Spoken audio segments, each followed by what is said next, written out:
Hello, YouTube. How's everybody doing out there? I know you're not there yet, but I'm just saying hi anyway, because, you know, otherwise it's dead air and that's shitty. Ah? Yeah. Welcome to the show. I hope you like it. It's the How to Drink Show. Is my stream alive? Oh, it is. Mr. Crowley, Drew Morse, brap, brap, pew, pew. Oh, okay, I got a gun joke. No, hey, Dad. Hi, Dad. Yeah, what's up? Doing great. Howdy. Late Night Lab. Yes, indeed. Hello, Kentucky. It's dark in here. Hello. Oh, it is dark in here. I'm an idiot. I wasn't on the right camera. Ha, ha, ha. Boy, howdy, I'm stupid.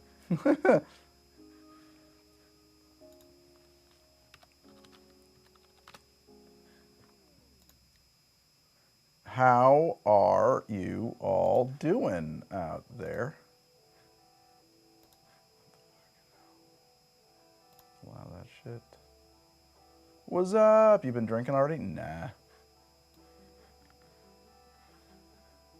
I need to, as I'm always doing this, I'm always building the stream as we go. Arrange. Where's my monitor arrangement? Oh, yeah, you're right there. All right, so then you shouldn't have any trouble at all. You're there. You're there. Huh, weird. Black magic, yeah.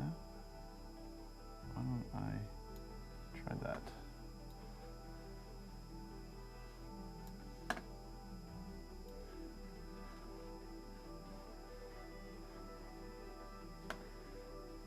This is really weird.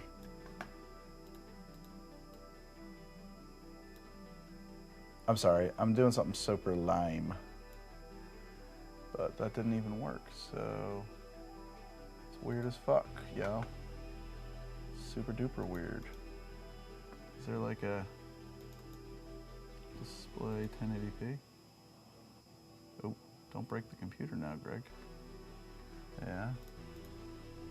Okay. I know, this is so exciting, right? Is the music cool? Do we like the music? You gotta let me know about that kind of business. This will be kind of cool soon. It sounds like a massage parlor. Ooh, is it too much? Is it not enough? Is it just right? I don't need to be looking up that information. Okay. Extended. Arrange. Yeah, you're like right literally fucking there. 200 of you are watching. Reveal. I'm just trying to have like a computer display that I can share with you. For some reason, it doesn't want to do it. Even though it is connected, because it's doing music. So that's how we know it's got to be connected. I'm just, because the music's coming over the computer. Feeling stupid. That's what I'm feeling. Well, I suppose there's not much I can do about that. I am, in fact, quite stupid. Can I do like a show all windows thing? Yeah, but that's so weird, dude. It doesn't make any sense. Doesn't make no sense. Because like if I do big N, yeah, right? Like, nope, doesn't work. Oops. Exciting business, that. That's really freaking weird. I don't know. I got nothing for it. Anyway, hello. Welcome to the show. Sorry for that really weird opener. How's everybody doing out there? This is all nonsense. This is actually kind of a prop. I don't know what this is. They sent me this in the mail. Thank you guys so much for joining the show. I'm sorry. It's late. A little low energy. I'm working my way up here. We're coming up on full stream. It is late. It's not that late. It's only 11. It's prime time, Pyro Pika. I don't know why I can't share my screen, and I want to share my screen because I want to talk to you about the How to Drink app as he launches directly into a sales pitch. Listen, a lot of people are using the show, apparently, as their own personal, what do you call it, cocktail guide. So I made an app, and it's available for people who are on my Patreon. So if you want to get on the Patreon, you can use the link in the description, or just go to patreon.com/howtodrink. You'll find it. I developed it. I'm working on it all the time. It's a lot of fun. I'm not a great developer, but the app is getting better on the drums. I can take criticism. Now, if you if you use the show and you want to be able to, basically it's got every drink that I've ever made in there, as far as I know. It's got a catalog of every episode. Meredith and I are building out the data set as we go, so it's always getting more refined and better. You'll be able to find the syrups, the recipes, the infusions, all that stuff is in there. And if I can do it that way, that's probably cool. Hold on, can I do camera 2, 1 big, 3 in, 3 in. Yeah, but that's not what I wanted to do. Can you still hear me? As long as you can still hear me, I don't give a shit. Anyway, so this is what the How to Drink app looks like. Right now you're just looking at my favorite drinks. There's all the drinks in there. Okay, you can search by ingredients. You can search, oh, I'm gonna put it down here so you can see. So stupid, dude. You're like some kind of a freaking moron, man. Hang on, this is gonna get better.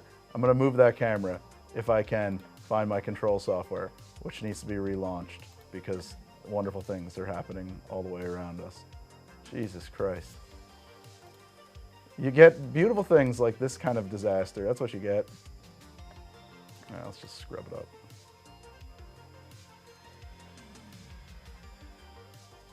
That's much easier for me to show you this. So there's the How to Drink app. You can scroll through all of the drinks, all of them. You can pick a drink and you can go look at it, and there it is. And you can go back to drinks, or you can switch to episodes. And you can see all the episodes, and you can pick an episode and find the drinks in it. And it'll take you to YouTube, and you can save your favorite drinks and find them later. And you can go back to drinks, and you can go, how do I get all the way back to drinks? Back to, hold on, it's hard to navigate when I'm not looking at it, guys. There we go, back to drinks. And then you can now, this is new, you can sort by alcohol by volume, either ascending or descending.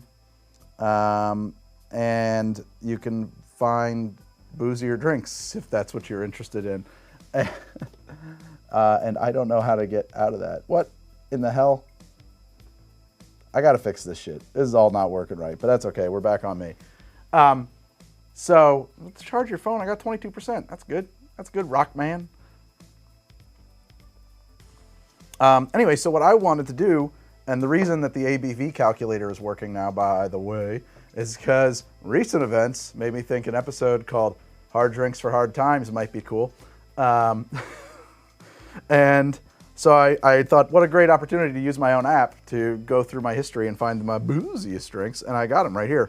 And actually I went through and I favorited them, because there are some like data errors, because like for instance, like right now it thinks that my Nuka-Cola syrups are super high proof, just because of the way they got entered into the database, and it thinks that things like a bottle of Baijiu, yeah, it's super high proof. I drank it on the show, so the machine entered it into the database. I got to clean that up. But nonetheless, it's totally functional and usable. You just have to, you know, have a patience. It's getting better.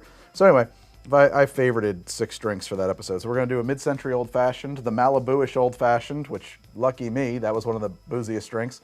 The Hissing Drake, which is actually, I'm kind of excited to revisit that one. I think I made that for, actually it's cool. You could search by the media it's adapted from. I can tell you, well, you're not down there anymore. It's from Dragon Age.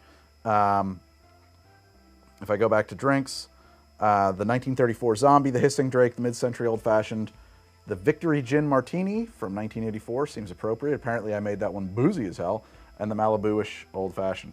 So that'll be Hard Drinks for Hard Times. This company sent me this. I don't know, damn it, it's so annoying. I built this whole thing so that I could pip this motherfucker out. Pip 3 in. If I do that, why would you be full screen like that? What's wrong with you? You shouldn't be like that. That's not the way, you know better than that. It's not the way I've made you. One big out. All right, now let's try pick 3. You dude, it's so weird. Are my macros not working or something? Where are they? You know, everything sucks.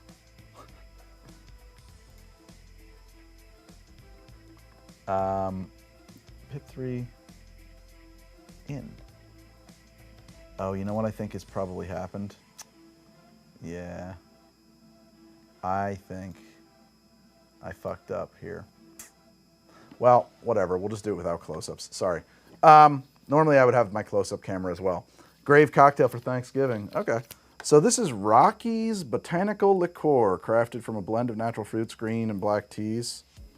It says I should probably have it over ice. Do I have a glass around here? Yeah, I got a glass. So occasionally companies send me things in the mail. It's very nice. Squidward, the robots are running the Navy. Grave cocktail, Thanksgiving gravy cocktail. Is this OBS or Wirecast? It's neither. My good setup is on OBS.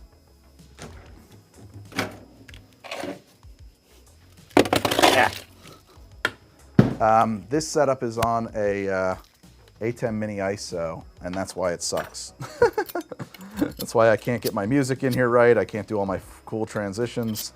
But if you've been somewhat regular on these streams, you would know, that's a weird cap. I hate that cap already. You would know that in order to use the OBS system, I need like $1,600 worth of fiber optic cabling. So it's pretty frustrating. There are some like floaters in here. I don't think it matters. I'll allow it. Oh, it's interesting. Oh, I kind of like that. It's like literally like drinking some kind of a tea, like a black tea or something. Shit. It's 12%. I mean, you could drink that on neat.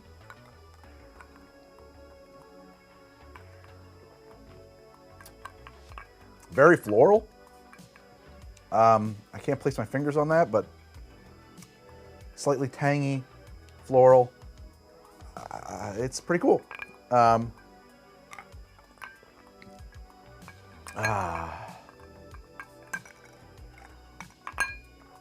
cool. A little sweet. Not really what I'm looking for at the moment. What I want is a caipirinha. Do I have a bottle of cachaça around? I do. Let's make a caipirinha and then go do some work in the lab, shall we? Have you seen the lab? Raise your hand if you've seen the lab. I'm very proud of my lab. We'll go over to the lab in a second here.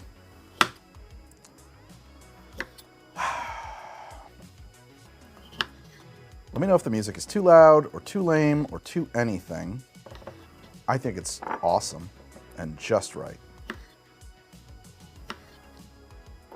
I got a little bit of simple left. I need to make some simple. Oh God, is this, woo! That cap almost failed me. Yeah, that's perfect. A little of that. Give that a muddling. I'm sorry that I'm not using the close-up camera. I can assure you it exists. There, see, it exists. I could even move it. There's music? It's pretty low, but yes, there is music. It is, I can confirm, in the show. It's just, you know, backgroundy. Boy, you don't hear any music? I guess I could crank it. It's pretty low. Maybe it's too low to be heard. Hold on.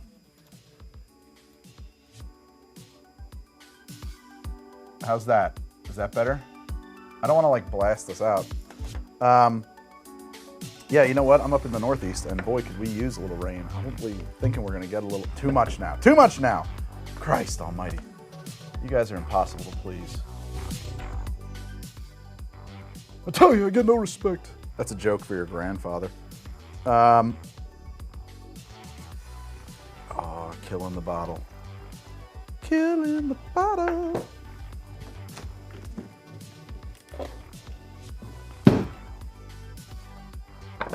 Thank you, Chris DeMayo. Oh, man. Thank you, thank you, thank you. And by the way, it just occurred to me, that may or may not have been the first Super Chat. If you made an awesome Super Chat earlier and I missed it, boy, am I sorry.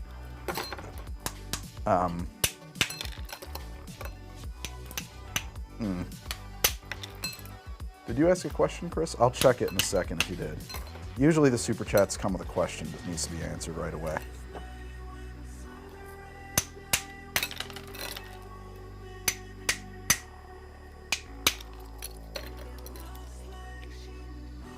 So now this is stupid, because I specifically told Epidemic Sound I only wanted the synthwave tracks that didn't have vocals, and this one has vocals. They didn't identify it as having vocals.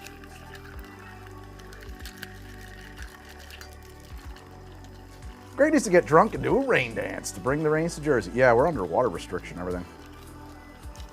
Oh, I love the lime skin flavor. It's important to this drink. It's very important.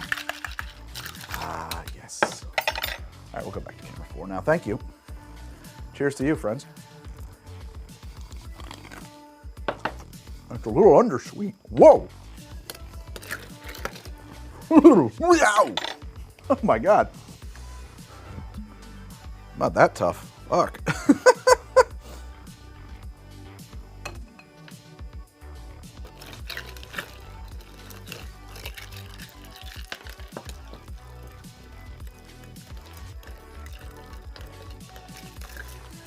in there, baby. Better. We'll let that melt a bit. That's much better. Oh yeah. What did somebody ask? Oh, yeah. The messages. Okay, I can click on that. If I click on that, it'll say, for the fiber optic, oh, thank you so much. Ordinary Sausage. I gotta look into that person. I don't know who that is. And if there was another one, it's hard to see the super chats. YouTube sucks about that. They've gotten a little bit better. I'm not sure I'm gonna be able to find them easily though.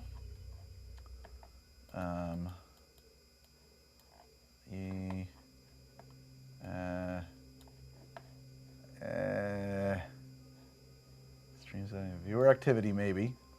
Oh, have you ever tried to put an Alaskan polar bear heater, says Steel Manning. Thank you. From the Nutty Professor. I haven't. I guess at this point I'm at the end of my rope. I may as well make that episode. It just seems like it's so, like, who has seen that movie that's alive still? I guess I get requests for it once in a while. I looked into it once. It's been on the short list of things I was going to do an episode of. But man, it's just everything, and it's not going to be any good. All right, I've got a drink. I've got lab work to do. Why don't we go to the lab? I think I'm ready to go to the lab. It's going to take me a second to get back onto chat for reasons. So just because I got to put it up on the screen, but it will only take a second. Off to the lab. And we'll switch the lights when I get in here. Oh, where's my lab set up? Boop. There we go. Got the lab lit. And we're lit. And I'll pop out my chat now. Pop that fucker out. And I'll try to put it up on my teleprompter. It's not happy with me. Oh my God. It's so tiny. It's such a teeny tiny teleprompter. I can't read that at all. It's like a little monitor for baby eyes, for an ant's eyes. If only I had the eyes of an ant. Oh, woe is me.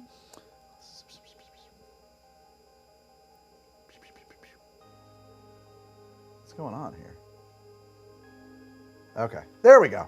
I can kind of see that. I'm really sorry if I can't. You know what I got to do is, I hate this shit so much. I can't have two Chrome windows have different levels of zoom because the world is stupid. Damn, that is too fast. I can't keep up with that.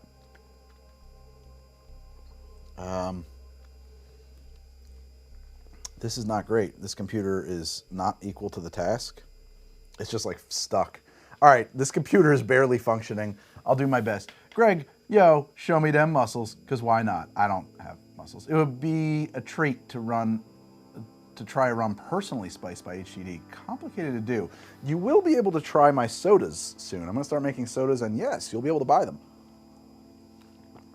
I actually have to hit record because I want to shoot this as B-roll for an upcoming episode. So I'm checking that that's recording now. Just confirming. Yeah. Cool, we're recording. I could probably pull it from the stream too. You ever make exotic hard candy infusions? I think I did something like that. Yeah, because we did, I can't can't remember the name of that thing. It was the whorehound shit. Loving your arc to becoming soda pilled. Soda pilled. Yeah. Soda pilled. Interesting. I really wish I could see this better, man. This sucks. And it just can't keep up at all. Like, my computer is miserable right now. I need a better setup. This is not happening. All right. So, I want to make Darcy O'Neill's recipe for Fernet soda. Not Fernet and soda, but Fernet soda. A soda that is Fernet flavored, right? To do that, I need a couple of ingredients that I just physically do not have.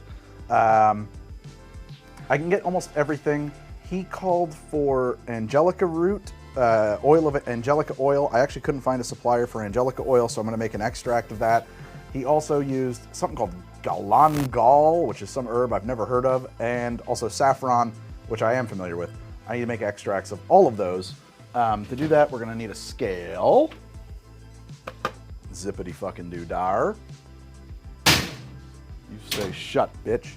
I'm gonna need galangal. I'm gonna need saffron, the cheap style. I'm gonna need my angelica root, which should be around here somewhere. And for personal reasons, I might also do an extract of juniper, which I think would require me leaving the room momentarily. I'm gonna need you. One. And then this big fat lab stand can probably hold 2 more of those fuckers. Lots of cursing. It's very classy of me. I need more of these little doodads, actually. That's true.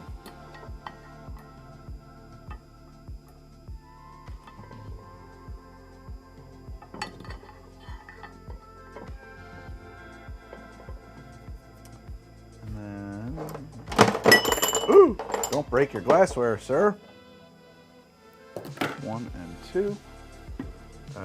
This is a terrible hand. I hate this hand. I think it just sucks, but this little connecty boy will do fine.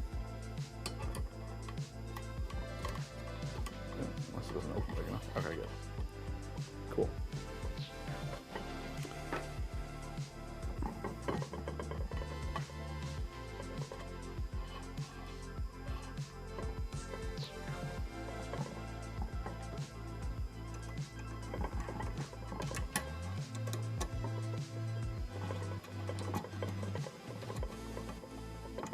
Sorry if I'm missing the chat right now.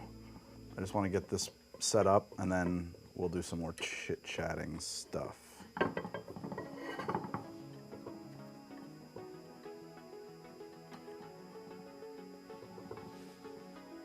One more of that, please.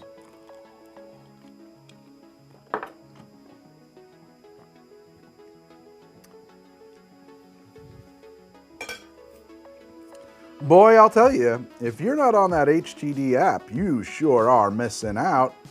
The HTD app is the solution to all of life's problems, whether you believe me or not.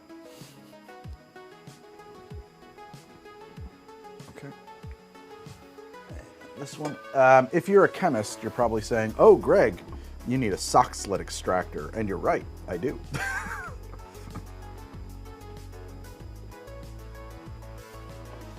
But that is not in the cards for right this moment. For now, this is a fine setup. Okay, let's get ready to rumble. Where is my grinder? Put that right there. It is. Right. Cool.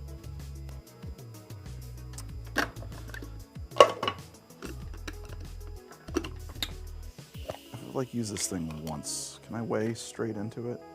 I see no reason why I can't.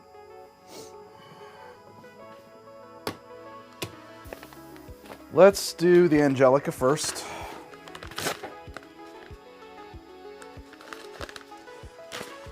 I'm gonna measure out 100 grams of angelica root.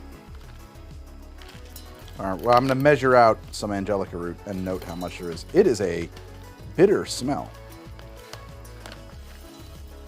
4, 7, 10, 11, 12, 13, 16, 17, 29. Oh, good. 50. Wow.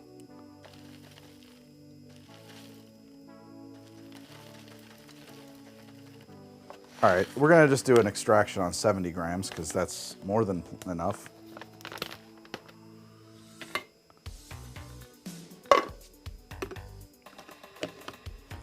Remember that number, chat, 70 grams.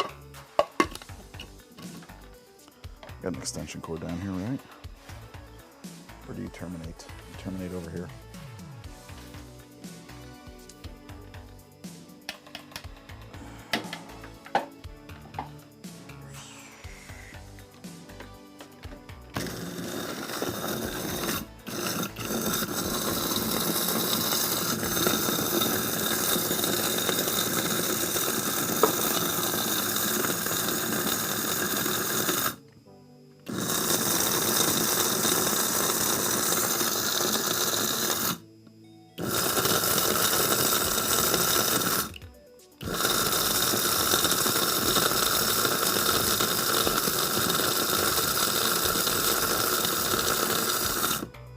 That'll do.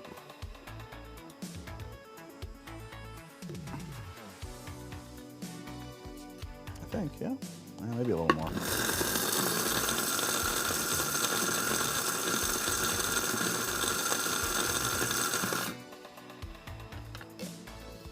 Okay. Don't breathe this. Stinky business. I'm gonna put this in here for a second. Oh wow, there was actually quite a bit that was not chopped.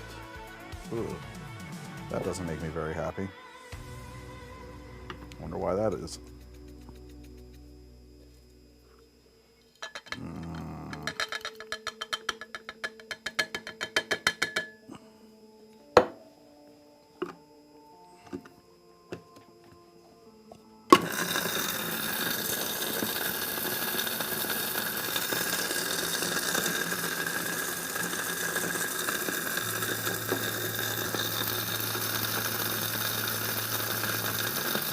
A Weyland-Yutani vibe, you say? That was on purpose. Yeah, I'm going for like Nostromo. Well, actually, this is like referencing Nostromo and Blade Runner in a way.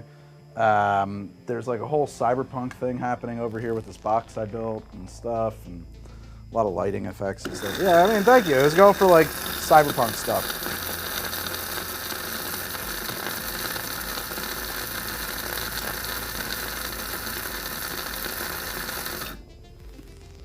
All right, hopefully that's pretty powdery. Dude, you're a piece of shit, you know that? You're a real piece of shit.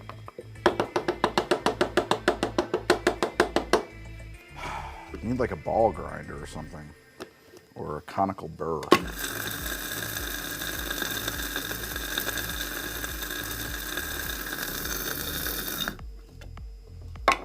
This isn't rocket surgery, guys. It's just flavor science. And I'm going to say that that's goddamn ground enough. Fuck it.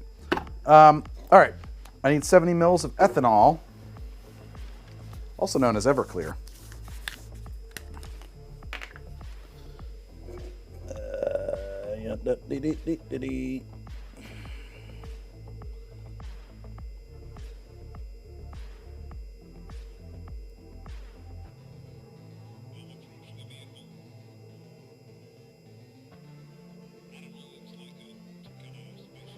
Perfect.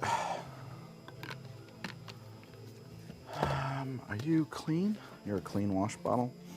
Yeah, you're not labeled, which is a danger zone thing, but we're going to use you anyway.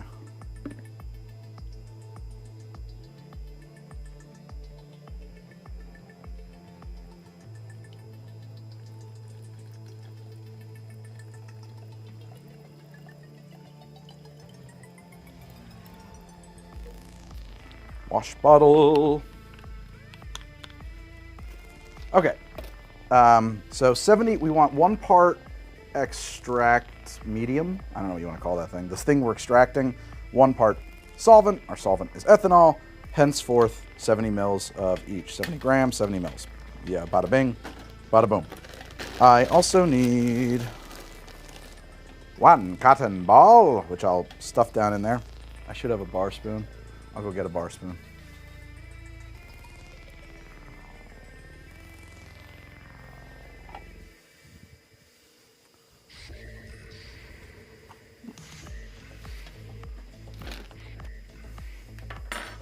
Spritz that with a little ethanol, get it wet. Stuff it in there.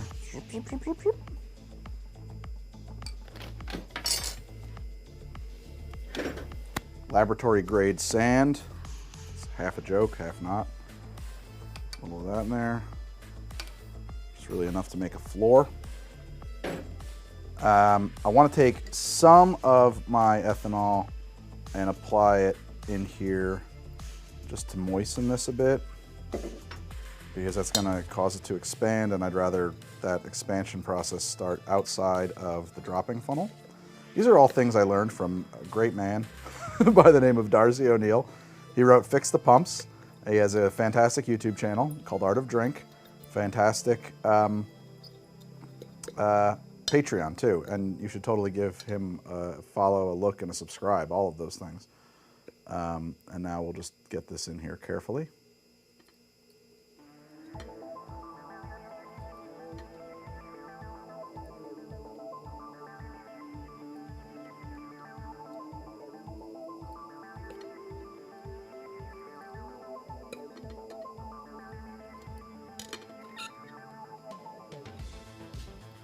And I do apologize if you guys are super active over there in chat and I'm just being a big jerk and ignoring you.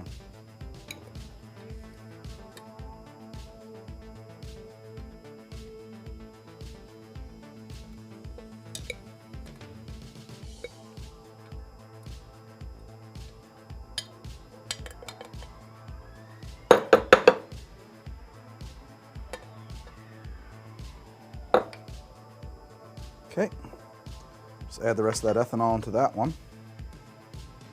Doing another glance to make sure the stopcock is sealed. It is.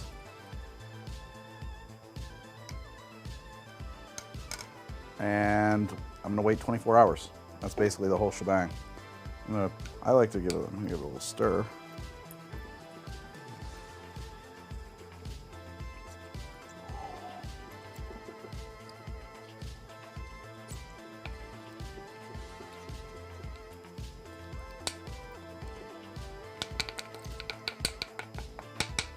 That's gonna drip. That's gonna come out of there very slowly. Oh boy, we may have to add more ethanol to that just to get that to run, but I will. I know this is super scientific, but like that's just bone dry. That's life. If I had a sock sled extractor, man, things. Oh, for a sock sled extractor, put a cap over that just to help it not drain itself or to evaporate. Clean this fucking thing out. I should have something to dump that into. Oh yeah, I can just dump it in this.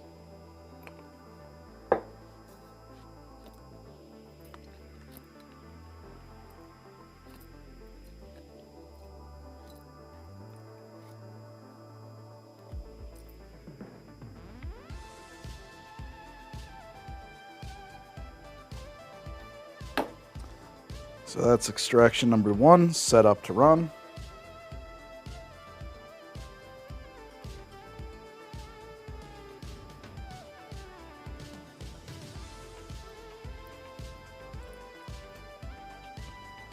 Clean this off on my apron because I'm a slob.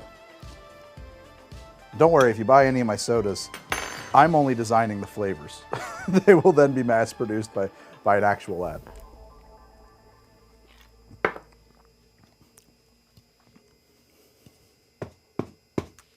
That's going to be at drinksoda.com, the coolest motherfucking URL in the universe. Paid top dollar for that, I tell you, top dollar. Liquor store, best selection near Monmouth County. First off, that makes me very uncomfortable. Don't ask those kinds of questions in public. It's a complicated answer, but I will say that the the Bayreuth in why can't I think right now?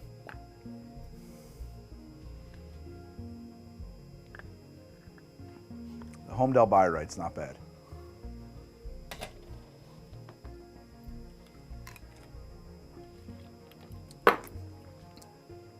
Okay.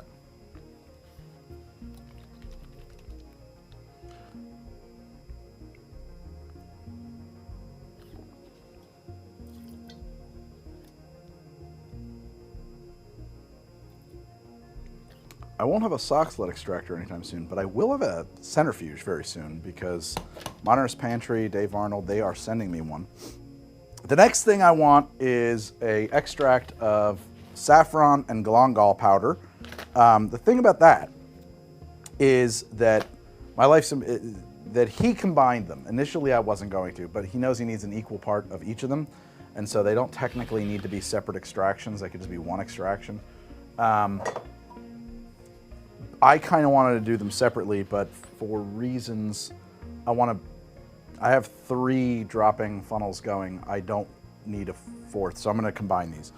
I wanted to do them separately because I have no idea what galangal is, and I've never even heard of it. Oh God, that's powder. Whoa, man, that is. Holy shit, that is something weird. That is some wild shit, let me tell you. Oh, man, that's amazing. How would I describe that? Menthol, piney, not unlike gin, not unlike eucalyptus, I would say even. That's an intense aroma. Wow. And saffron is not. What was that? 2 grams of saffron. So how large is this packet? This is 50 grams here. All right, so let's do, I don't need a ton of this stuff.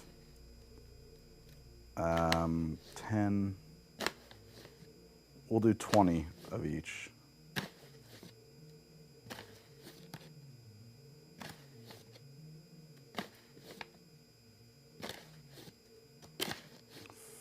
$15, $16, $17.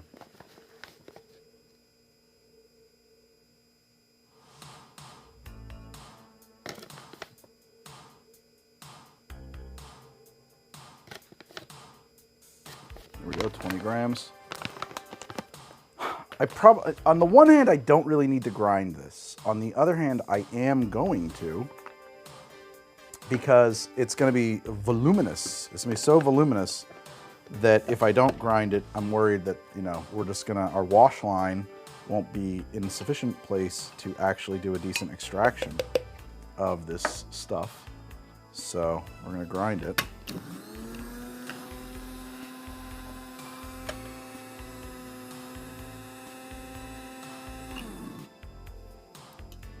And now it's just a very small condensed powder.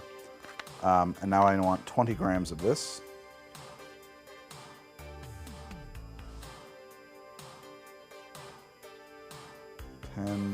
Much denser, right?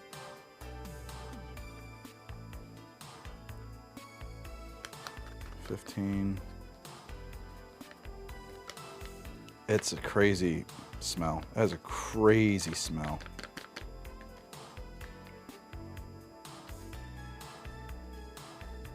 Come on, baby.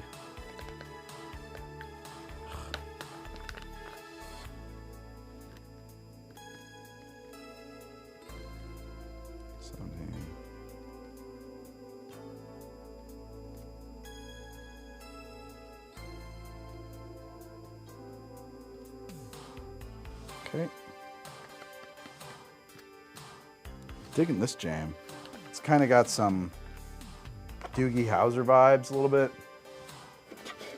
I will label this at some point, possibly tonight. I do not like these little sleeves, so I'm repackaging it into this. Okay.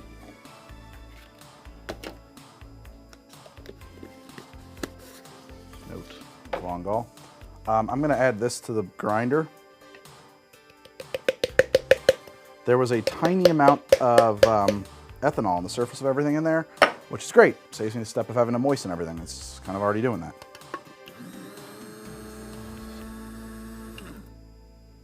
There we go. Everybody's a little bit damp. Good, good, good for the economy.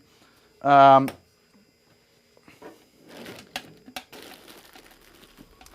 we'll set up number 2. Boop. Squirty squirt. Oh, close that up.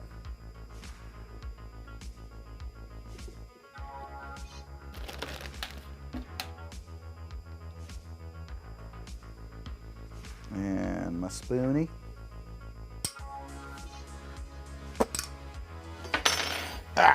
Laboratory sand.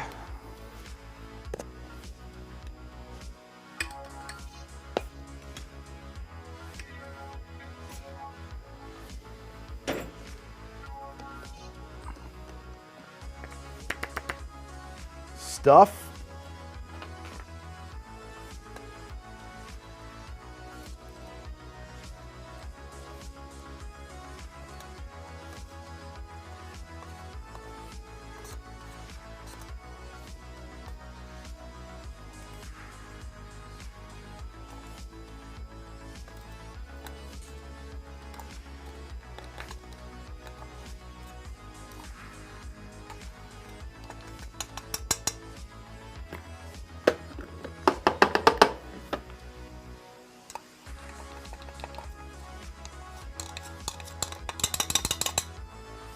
Close enough.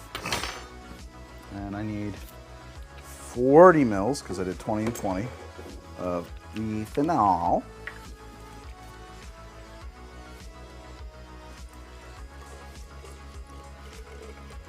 Oh, I overshot it a little bit. That's all right. Again, this is not that critical.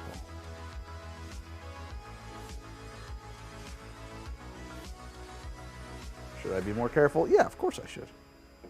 They're not going to throw me in jail, though. Cool. I'm actually not going to stir that down. I'm just going to let it work its way through on gravity. Cap it. Done. Those 2 extractions are now running.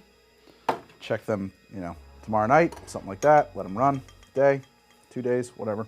Whenever I feel like finishing this episode. The next thing I want to do is to do one of juniper. I happen to know that I have some juniper berries dried in another room, so I'm going to walk away from the camera, but I'll keep talking. I'm on a wireless microphone. It might be over here. Oh, I'm going to need a gentian extract too, won't I? Ugh, need so many extractions. This is bitter orange. All right, that stuff's in the other room. Hang on. Hang on, gang. Old Uncle Greg's going to get stuff. I'm in the other room, trying to not be loud. Doobie doobie doo, trying to not be loud. There is the juniper, there it is right there. Where is my juniper tune?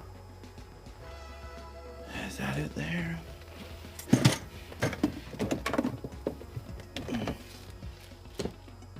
Sarsaparilla.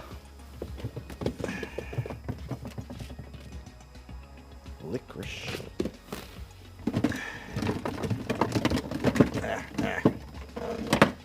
What are you? Burdick. I thought I had gentian. Maybe I don't have gentian. Fuck. That was sassafras. What's that? Yarrow. Severe lack of gentian root. I'm sure it's around though.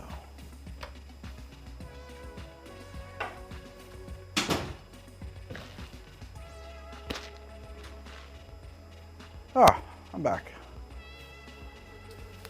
So I mentioned that in Hard Drinks for Hard Times, I'm going to be remaking a drink that I made on the show previously called, why can't I think of it now? I'm going to leave again. Away he goes.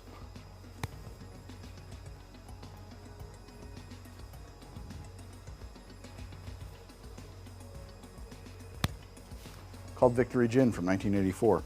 That was a gin-like cocktail that I made using baijiu, or Cao Lang, however you want to say it, based on the description of Victory Gin from the book, 1984.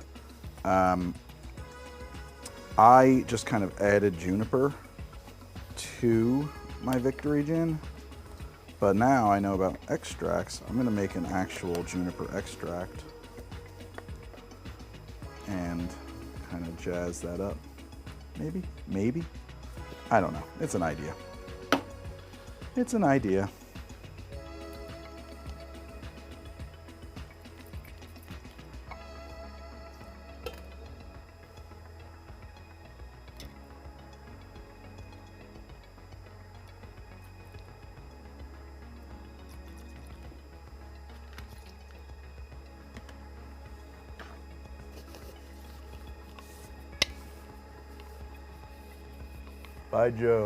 Baijiu, not Baiju.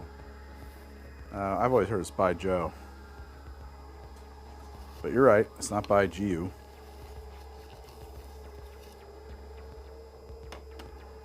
It's Cao Liang anyway that I was doing. Okay. Here we go. And I'm sure that's Cao Ling.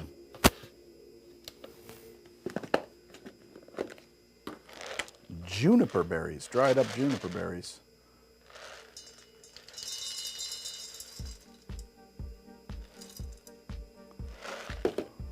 250 grams.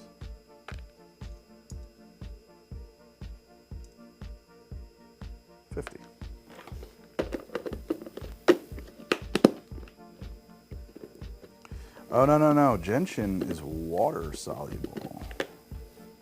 So we do that separately. So good, I don't even need to do that today.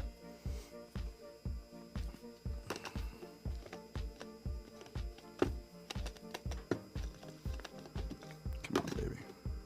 What? There we go.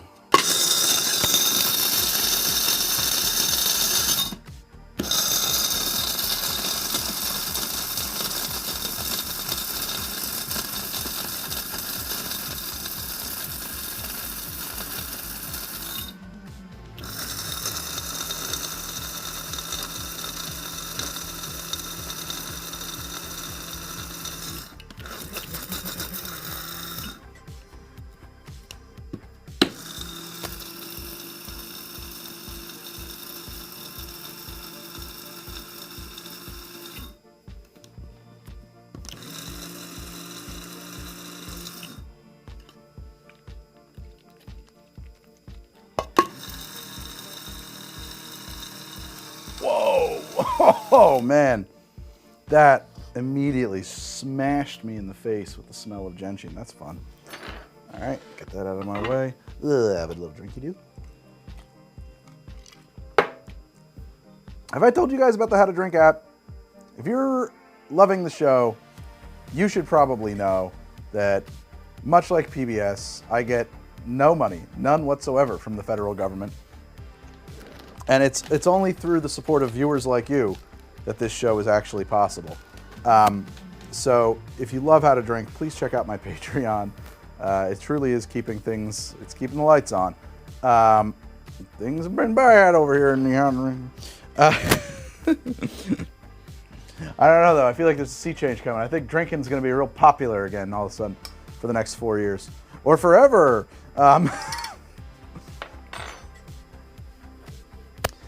No, anyway, so a lot of people use the show as their own personal cocktail guide, and I think that's amazing. I think that's really flattering, but YouTube sucks for that job.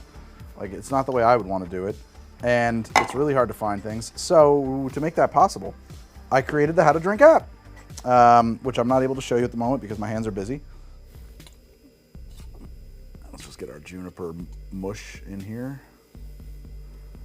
And you can use it to find any drink I've ever made. You can use it to find any episode I've ever made. You can find the drinks in the episode that you remember. You can find the episode from the drink. You can, hold on, what's this going on here?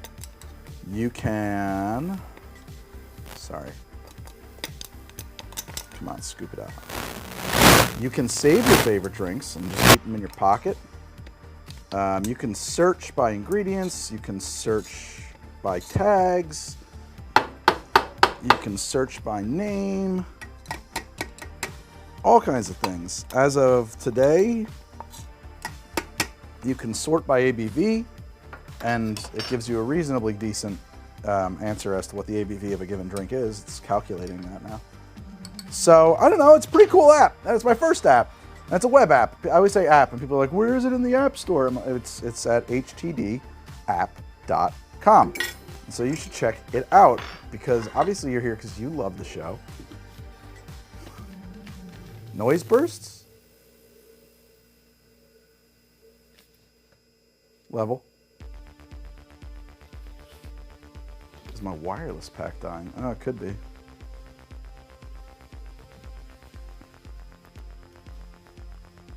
Shouldn't be. Hot. Hot.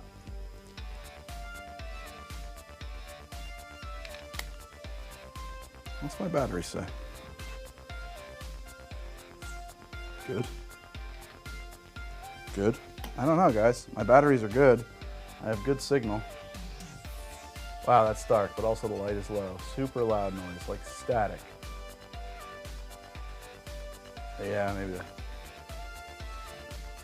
I don't know, guys. I don't know. That's weird. 50 milliliters. It's a brushing noise. Main screen, turn on. We get signals. Someone set us up the bomb. All your base are belong to us.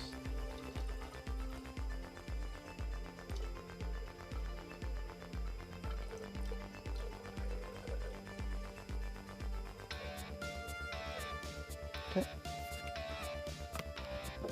Oh, it would have been from the metal. Yeah, the sound of the metal spoon scraping this out was horrible. That makes a lot of sense.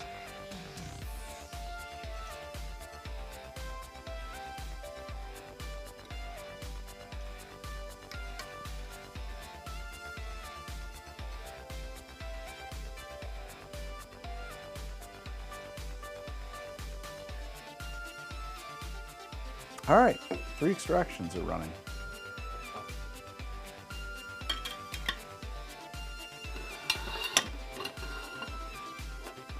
Ta-da!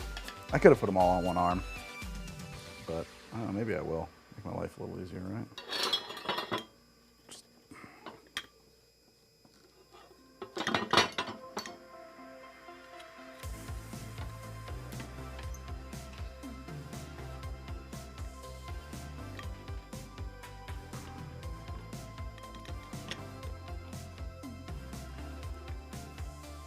There we go. Put this thing away.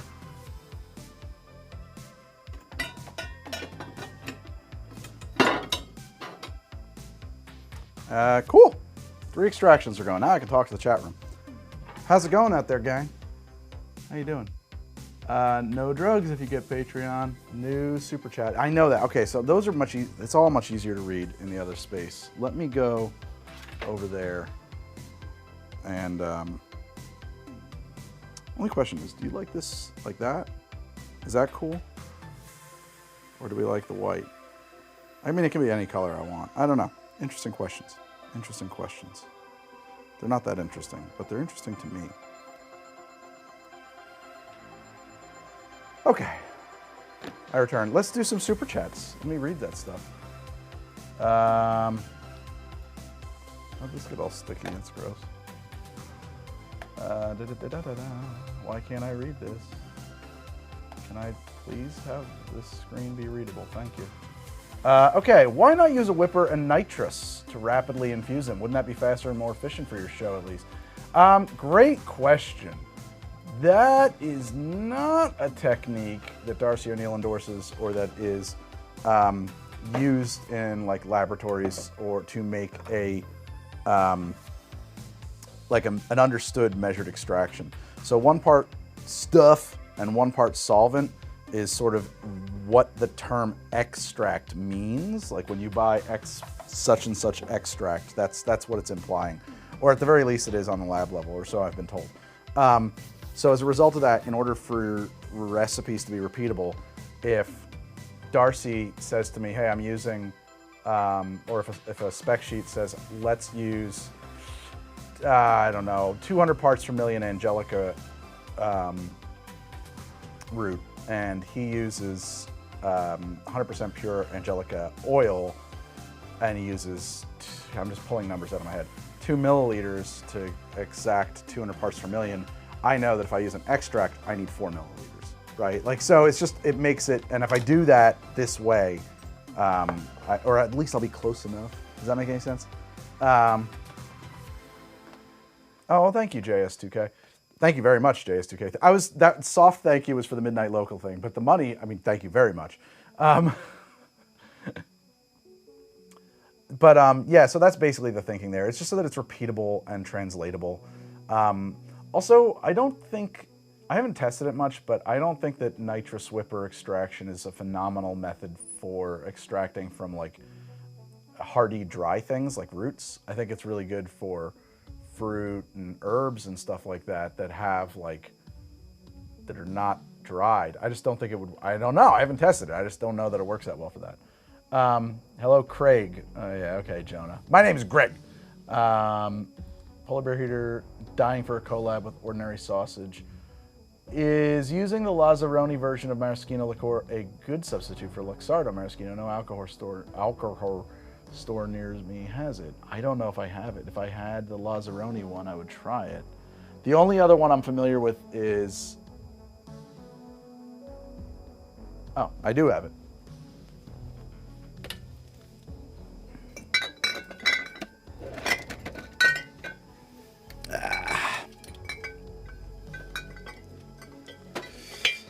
All right, and then where's some Skino? It's on set. Great.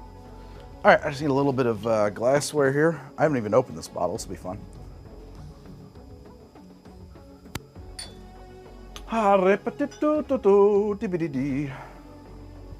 That's filthy. Let's not use the filthy glass.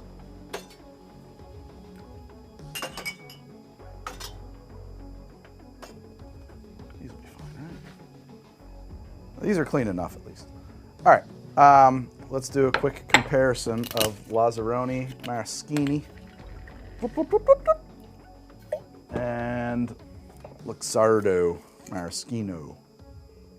And no, well, I can tell you right away that the Luxardo looks sweeter, just from the way that poured. Could be wrong.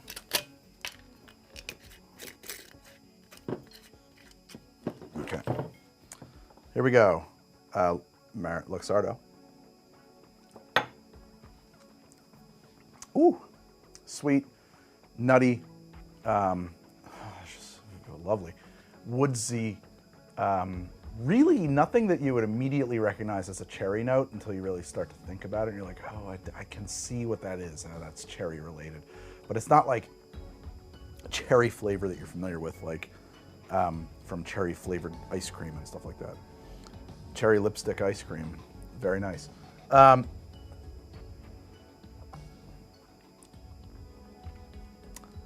Okay, no, I would say this is more like a herbal liqueur. I would say they are a poor substitute, to be perfectly honest. They're not, they are a million miles away. This is closer to Benedictine. It's very herbal. It is way less sweet.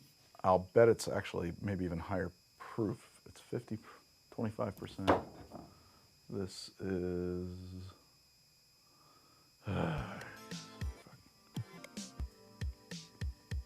yeah, so, oh, I was wrong.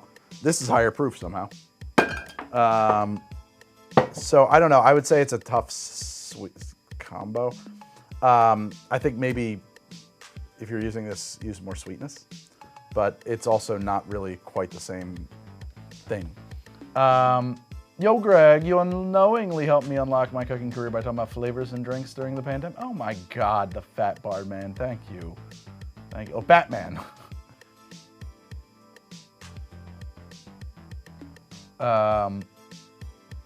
You're not by any chance Kevin Smith, are you? Because he sometimes calls himself the Fat Batman. And if you are, can you come on my podcast? Liquor store best selection. Okay, we answered that. Fat washed rum recipe in HTD app as its own prep. Can it be? It's not Christmas without it. I would have to check. The fat washed rum. So that would be my recipe for hot buttered rum, if I'm not mistaken, the way that I did that. It's a great question. So a big factor there is going to be, interesting, hot butter rum. Shit, my recipe, well, maybe it is. Hold on. Maybe I got to put in fat washed rum and it'll come up as its own thing. If it's not in there, I'll get it in there. If for some reason it's not in there, I'll have to make an entry for that. Sorry. It's lovely to hear that it's not Christmas without it. That's awesome. I can't believe I've become your tradition. That's insane.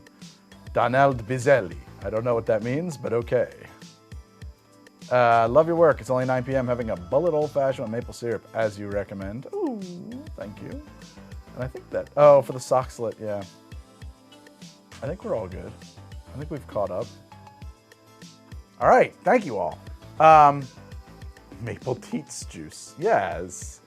Do you have an opinion or Underwood Ranch versus Huifang Sriracha? I don't, okay. Where can you find the app? It is a Patreon reward, the app, Gray, woof. So it's on my Patreon. Well, actually the link, I have to fix that. I don't know how to solve that because some people even on my Patreon don't know where it is. It's htdapp.com. It's that simple. And if you go straight there, it'll tell you that you should become a Patreon and it'll send you there.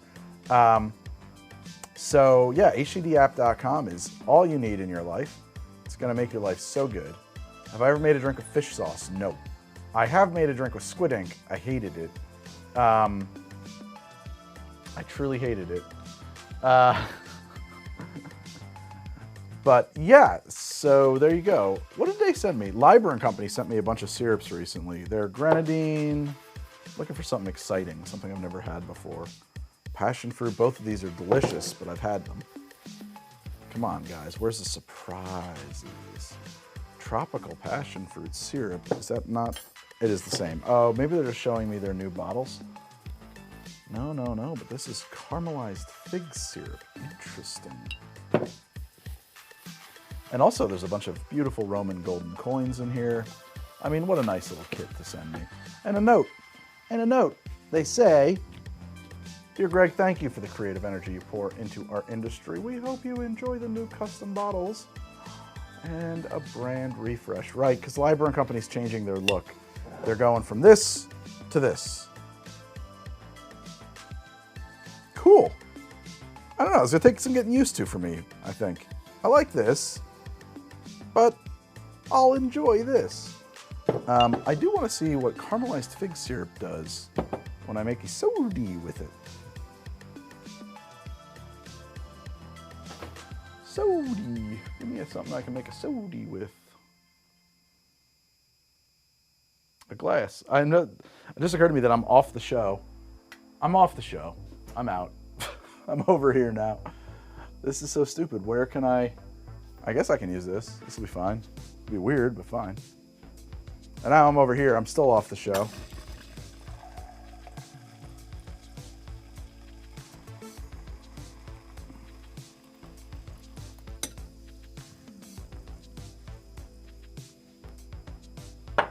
Glass of seltzer. Some kind of floaty guy in there. What the hell is that? Ooh.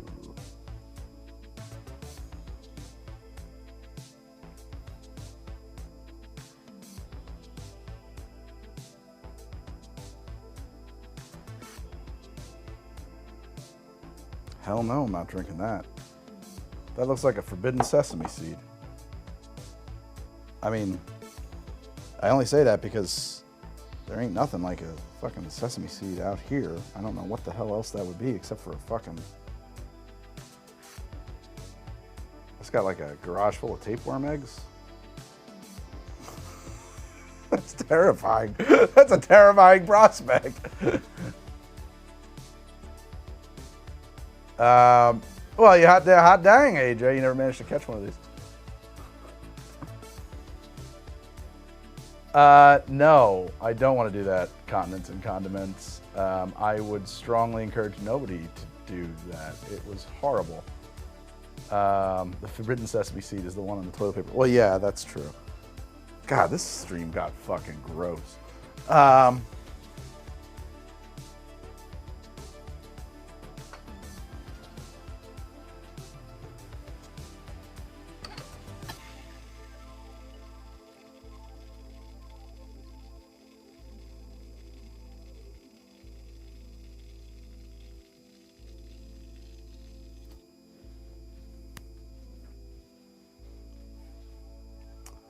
Soda bottle. Clean, right? It's not coming out of the keg, is it? So I have a kegerator and I use it to make seltzer, which is fucking awesome.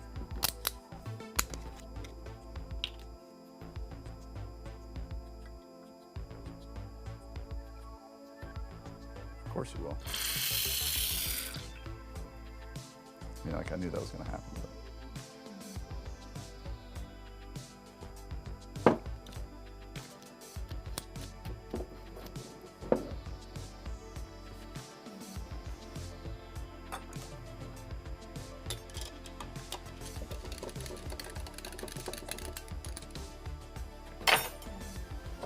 bottle of fig soda.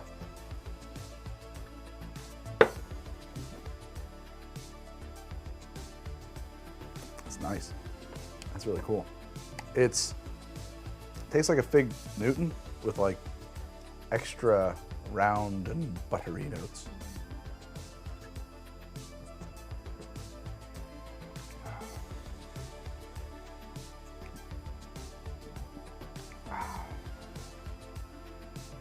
Really cool.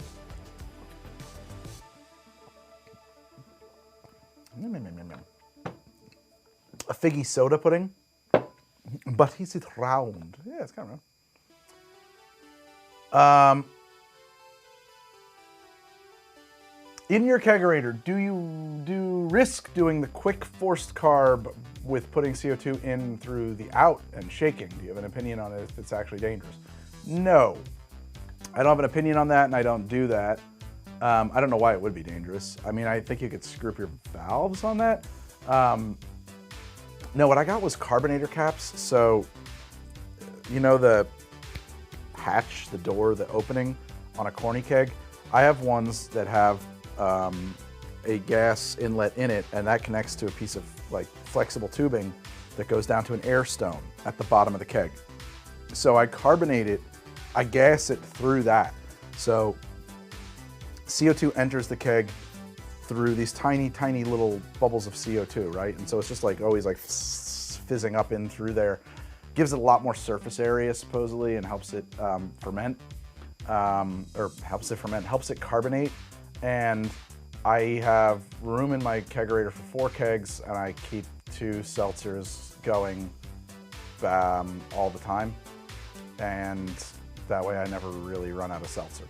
So that's the idea anyway. The only thing is you gotta use like bottled water or super well filtered water. If you try to use like tap water, at least where I am, it just tastes like a fucking swimming pool once you carbonate it. But yeah, I'm really happy with the way that works. It's super duper cold. And the other thing is I run it at 60 PSI. It's just maxed out. I mean, New Jersey, tap water in New Jersey, it depends on your locality. It's all over, it's different. So it depends on your town. So I'm gonna scroll up because I was trying to answer that question. What's the story behind that helmet? I bought it for an episode of How to Drink and I forget which. Yeah. Interest in Stalker 2 coming later today. No. Oh crap, I'm from Philly.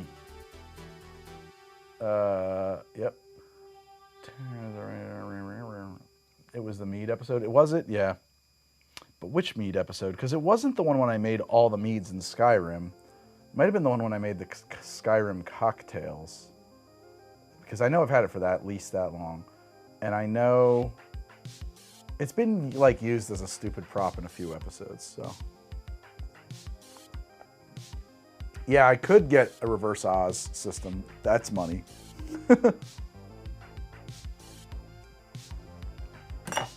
Oh my God, proposing to your girlfriend in New York City on Friday. You know a good spots to do it? Well, I did by Bethesda Fountain in Central Park because that was where our first date was. It's also super cliche, so, you know. Brooklyn Bridge, also solid cliche. Grand Central Station is a beautiful place, and there's a pretty cool oyster bar there. Maybe less of a cliche. Top of the Empire State Building, good cliche. 30 Rock, good cliche. If they're ice skating at 30 Rock, you could like do a meet cute on the ice. That's a good cliche. Handsome carriage ride in Central Park. I think that was my aunt's cliche proposal. That's a good one. I bet if you got engaged in PDT, you'd get free drinks. And I would bet that'd be true for like, you know, Attaboy, you know, any of the good spots. So, is there any part of New York City that isn't a cliche for proposing? Probably not. So, yeah, the fountain's a good spot for it. It wasn't in the fountain at the fountain. It was at the overhang. It had just been restored. I don't know what you call that, but the gallery underneath there, it's a good spot. Bethesda Fountain, known for clipping issues.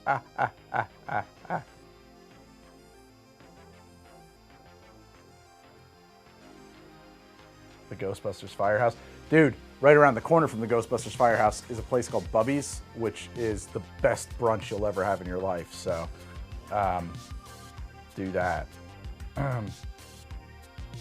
In a Russian bathhouse. Lovely. HTD sodas are coming soon. Yes, you will be able to buy them at drinksoda.com. I'm going to make stuff on the show. I'm going to make sodas on the show, and then I'm going to say, if you want to buy this, pre-order it, and when we hit a threshold, it'll sell.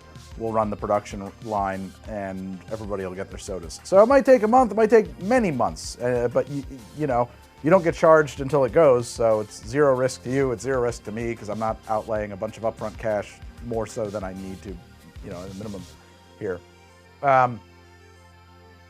Immediately Googling Bubby's NYC. Oh, mwah. I think they have a second location. I can't relate to the, I don't know anything about the second location, but the one that's downtown is just unreal, unreal. Get the grits, get the grits. As long as they're still on the menu. They come and go. Place is crazy. It's just so good. Will I be able to sell to Canucks? I gotta ask my logistics partner about that. I'm not really sure. I think that with Canada, it gets pretty complicated. Like, the answer might be yes, but you'd pay like a shit ton in shipping. No, I don't play many video games, honestly, AJ. I haven't played Saints Row or anything like that. So, like, sodas I want to make. Well, first of all, I just did that episode. I wasn't planning on selling it, but enough people think it's funny. So I'm going to look into it. I'm going to see if the lab can recreate my nacho cheese Doritos soda.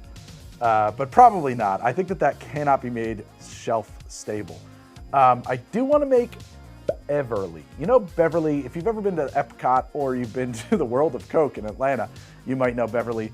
It is famously, everybody hates it except for me and a handful of you, super duper bitter, like Amaro type soda. I love it. And when Coke says it's for the Italian market, they're lying because they haven't sold it anywhere ever since like 1964 or something like that. The only place you can actually get it are those two locations. And believe me, I know because I've tried to buy it. So I want to make Gregory. Actually, those extracts we just made over in the lab were in support of that upcoming episode. I plan to do that. I plan to do a riff on Pit Cola from Gravity Falls. I plan to revisit Slurm. I could see doing a bunch more of the Perca-Colas from Call of Duty as actual viable soft drinks if I can get away with it. I might have to do like licensing deals with some of this stuff. Some of it, like, obviously, I'll just change the name. But, and that stuff. And what I want to do is do that, like, a couple times a quarter, honestly, is where my goal is at. And just keep having these things in, like, pre-sale. And when, like, hey, we got 500 orders for this, everybody gets their stuff, charge them, and away it goes. It's coming in the mail. And then start it over, I guess, because if there's enough demand for another, threshold, sure. I don't know, Aussie ingredients, like Vegemite, that's all you guys have, right? There used to be an Australian bar right near where I lived on the Upper West Side that I fucking loved. Greg does not still stream D&D for now. My God, and he had kangaroo burgers in there, no fucking joke. I don't even know if people eat kangaroo in Australia, but he had them. He had some really cool stuff going on there. And gambling? He had gambling. There was like a dice game where you could like roll the bar dice and win the pot that's been pooling up for the weeks. That was pretty cool. They had a speakeasy upstairs, and then he went to jail for not paying his taxes. It sucked. So that place is fucking dope. It was named after, I can't remember it, these two Australians, it's right on the tip of my tongue, who they say were like Australia's version of those Lewis and Clark. They had like done a bunch of exploring in the interior of Australia, I guess. But yeah, that place was cool. It sounds like I'm describing a rowdy bar, but it was like a super upscale kind of place. It was very shishi. Absinthe Cola, Koala Poop. Fallout 4 features it. Oh yeah, Vim. We could do Vim. We can do more Nuka-Cola stuff. I just got to be careful about the legality of that. So like somebody said Slurm. I said Slurm. I think that episode is going to open with, obviously I can't make Slurm because I don't have a giant intergalactic space slug, but I've always wanted to make my own drink inspired by Slurm. I did something like it on the show previously. Now I want to revisit it as a real soft drink. Today on How to Drink, I'm going to make my Slurm-inspired worm cola.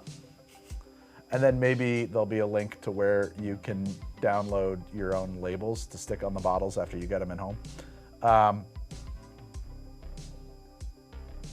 Nuka-Cola, I just did a whole episode about Nuka-Cola a few months back, with Tim Kaine, creator of Nuka-Cola. 1 hour in, Greg is trashed already. No, I'm not trashed. I have a little something Demang TV we call personality. Okay? I've had one drink. Believe me, it takes more than one drink to get old Greg smashed. It's just my job, baby.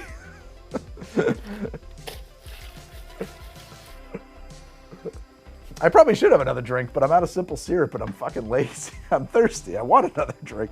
Maybe I have enough to make something. What can I make? I don't really want anything too spirit forward.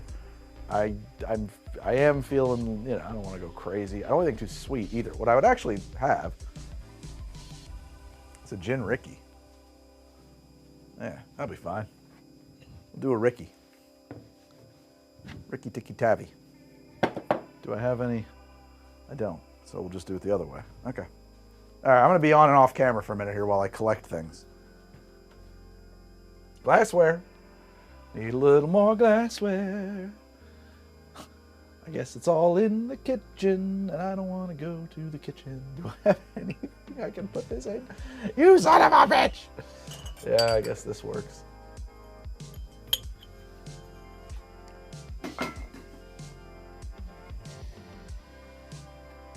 I'm off the show, I'm off the show. There ain't no Greg in the show. Ba-ba-da.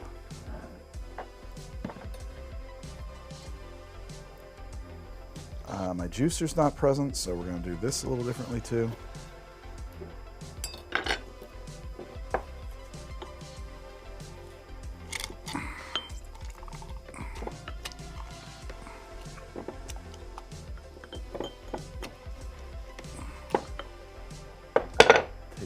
Left I have of my simple. What can you make with absinthe? Well, Sazeracs for one. Improved whiskey cocktails. Absinthe mixed with water. You can make several tiki drinks. The 1934 version of the zombie, for example.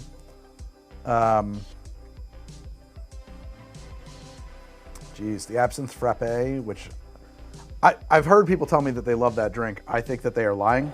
I think that that's like just like, oh, you want to sound cool and pretend you like that. Got it.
It's true. Someone's asking me what, yeah, I forget that I have an app. Thank you. Why don't I take a look and see what drinks I've used with absinthe? Ingredients, absinthe. Drinks you can make. Hold on. Whew. Didn't come out great.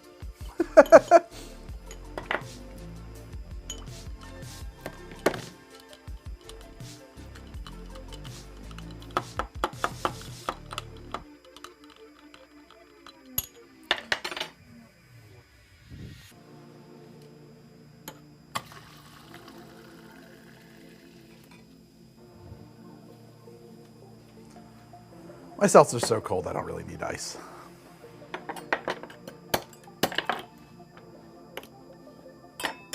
There we go. All right. The How to Drink app tells me that I can make a 1860s improved whiskey cocktail, a 1934 zombie. I can make absinthe cotton candy. I can make a drink Greg invented called Black Blood, an atomic cocktail, blue flower and ice, champagne cocktail, Corpse Survivor #2, Cobra Fang, Death on the Beach, Death Spasm, Dr. Funk, Deckard's Dream, the Eldermancy, a Flaming Moe, a gin martini. That's actually a good idea. A rinse of absinthe and a gin martini is a lovely thing. A French 75. Anything with champagne should have absinthe in it, in my opinion. A Sazerac, an improved Midori cocktail, an improved whiskey cocktail, an improved whiskey cocktail ice cream, a millionaire cocktail, milk of the poppy, mud in your eye, New Orleans Irish coffee, oblivion and beyond. The night is dark and full of terrors, a one of everything. A Sazerac, a snake juice, a shade of the evening, a Saint Denis Sazerac, a sunrise parabellum, the drink version 2. I don't know what that is right now. Uncle Lewis, the first word, and what is the drink version 2? What is this from? I have no idea. What episode is this? This is Have You Learned Nothing? Oh, so this was a mailbag episode. This was a drink that I made because somebody commented, comment from the comments.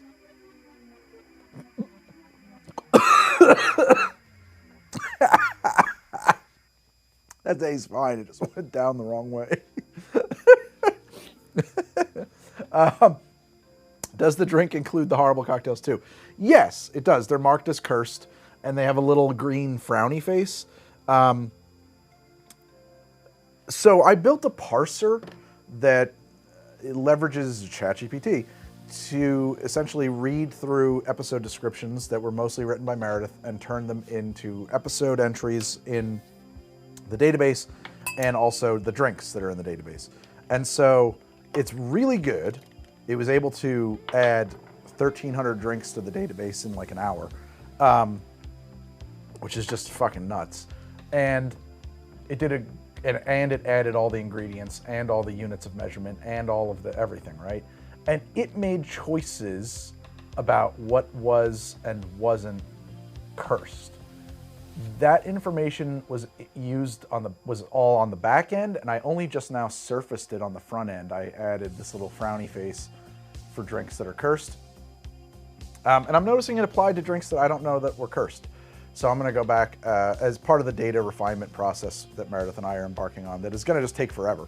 It's just an ongoing process that'll never end. We're going through all of those auto-parsed episodes and manually updating them, right? To be manually ingested. Oh shit, that camera's still rolling. I totally forgot. I have to hit cut on that. Fucking hell. Insane. Only recorded 10,000 hours of footage over there. So like that will, the information will become cleaner in the database as we go. Anyway.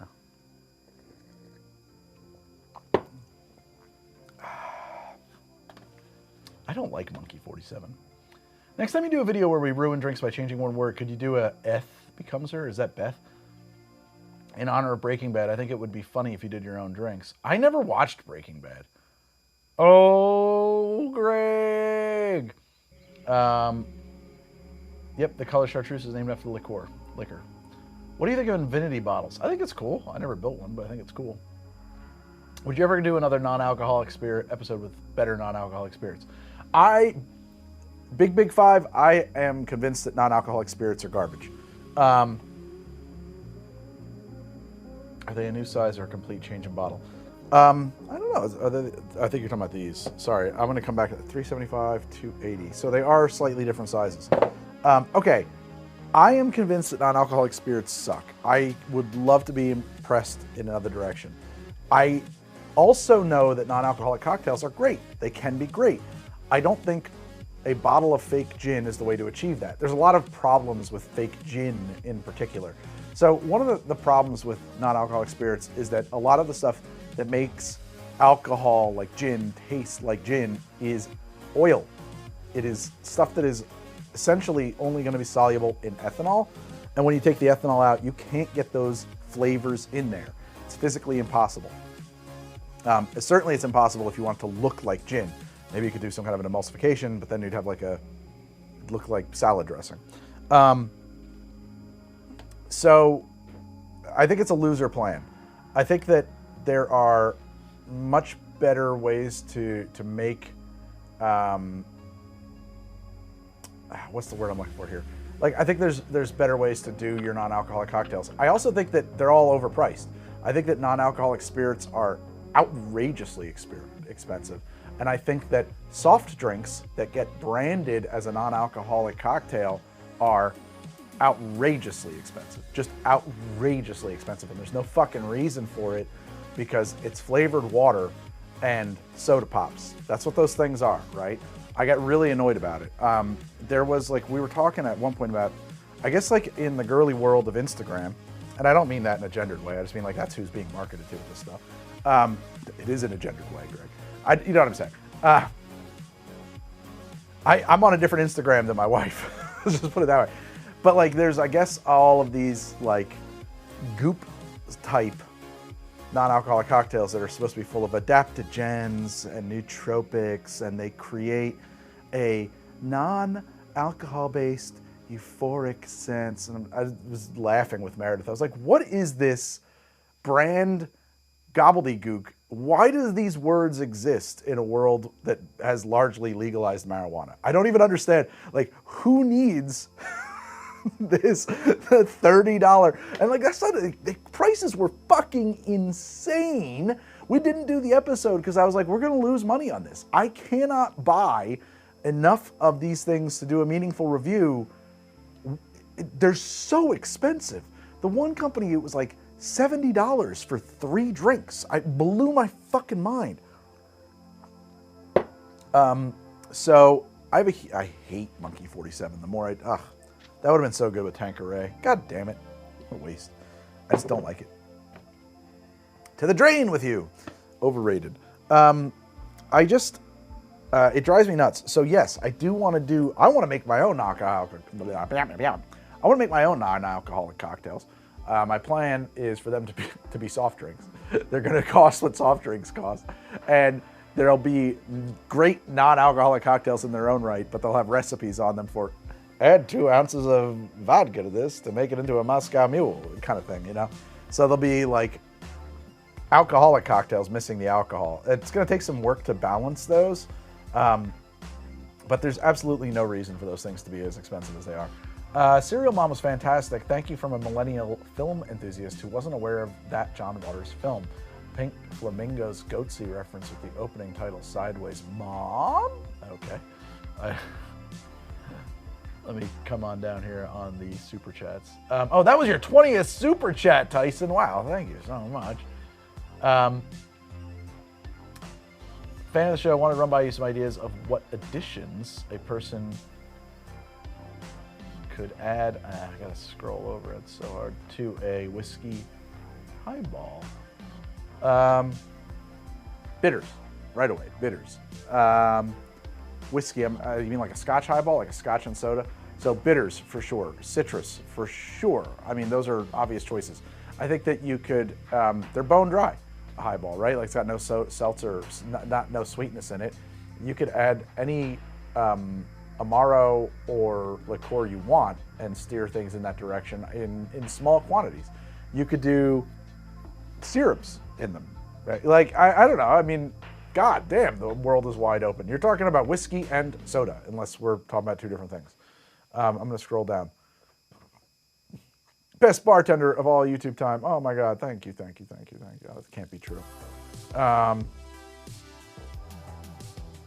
I did try some non-alcoholic beer recently. I was not very impressed, but I'm also not a beer guy. I'm about to make my own gin. Any suggestions on botanicals? I don't know enough about gin. I really don't. Health beer is becoming a category. It's true. The world has gone mad. I gotta tell you, we're gonna get political here in a minute. It's one of the rare things that I agree with. Hey, I'm just joining. What did you make with M47 that would have been better with Tank? It's just it's meant to be a gin Ricky, but the Monkey 47 has just got too much going on. It's just too much. It's oily? I don't know. I don't like it. It just tastes muddied up. I don't know. Like when I make these with Tanqueray, they're so light and refreshing. I love them. I don't use French-styled rums. Why no Martinique, Madagascar reunion rums? That's a great question. I don't know. I've actually been digging into some barbecue lately, which I think is French-styled. It's RHUM, so it must be. And it's been making some pretty damn good daiquiris. I think that the rationale there comes from the fact that a lot of the cocktails I gravitate towards don't really call for them, and the French-styled rums are, I mean, to some extent, they're their own category. But that said, I could use more. All right, sorry. A lot of really effective nootropics aren't stable in air or water. You have to drink or consume them quickly. It's a total rip. I don't even think they're real, Shade. I don't think they're real. I don't think they're real. I don't think they're real. I think that I would love to see the research on that. Sorry. Yeah, it's about health beer and all that stuff. I'm a little freaked out. Sorry, I want to catch up on this. Non-zero chance that those overpriced sodas are a pyramid scheme. Yeah, that's true. Wacky cartoon alcoholic. It's now as a wacky cartoon alcoholic, it has to taper down. Okay. I don't know what a cartoon alcoholic is.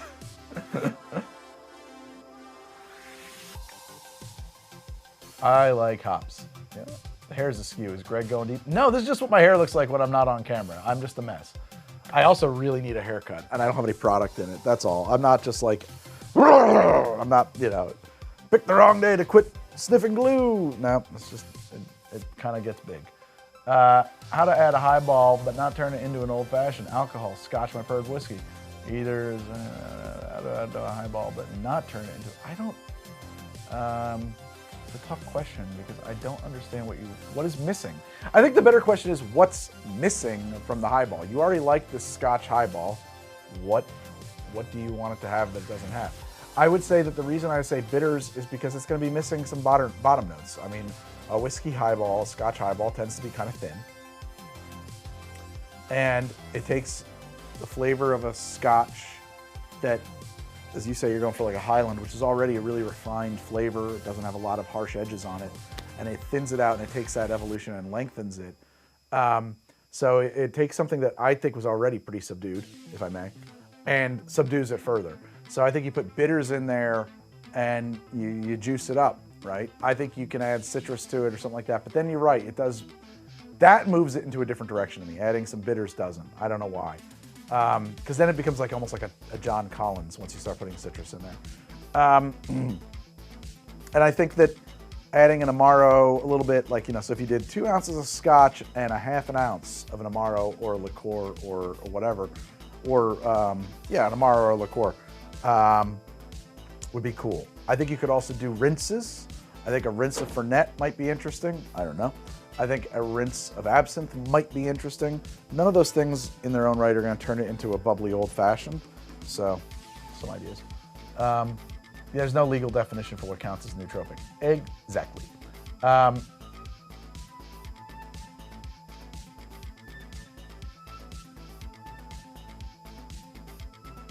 So what drinks inspired by alien bloods, juices like Vex milk?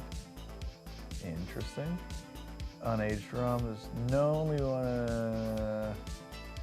Wait, I wanted to read that. It's caffeine. Yeah, I think it is caffeine. I agree with that. My wife digs well-being.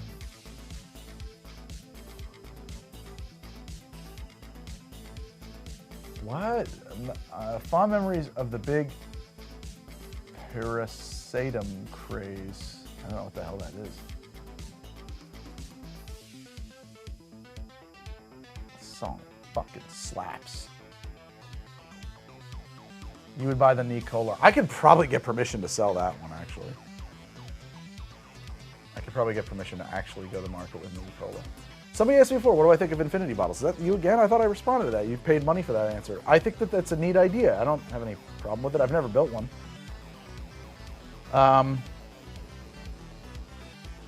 You guys are the best.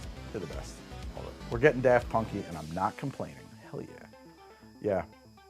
By the way, it's nootropic, not nootropic. Says who? Nootropic? Nootropic? What? What? Come on. Can't be. Why would it? Why?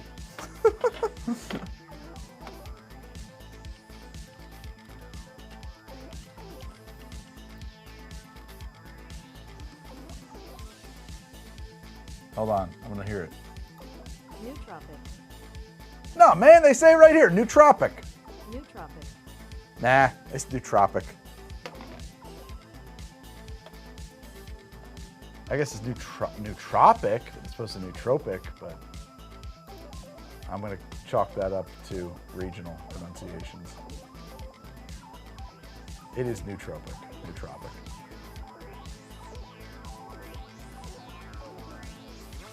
Tim D is lying.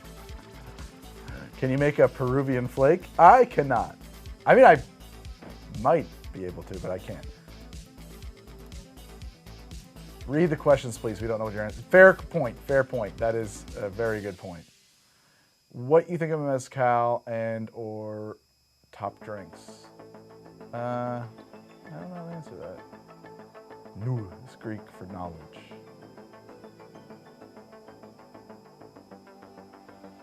All words are made up and pronunciations are optional. I agree. Will there ever be a weed liqueur? I'm sure there is. What is tiger's milk? Oh, well, it's what they feed tiger babies. How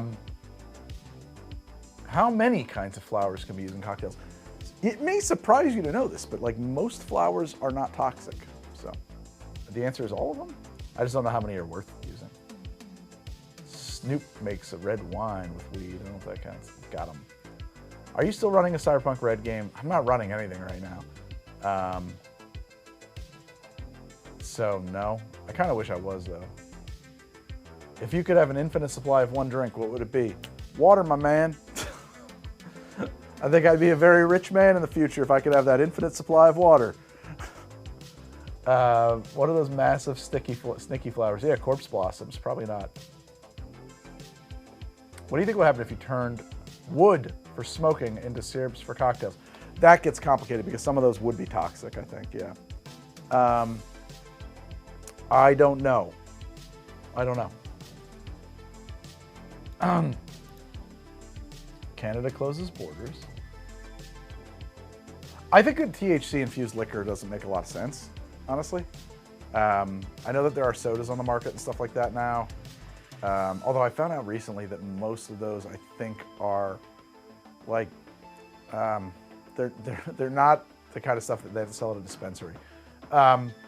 So placebo effect maybe, but like, yeah, I don't know what that's for. I don't know what that's for. You know what's neat is that I can drink anything I want with my left hand and do anything else I want with my right hand. That's what's neat. I don't need I don't need those two things to be integrated and non-optional.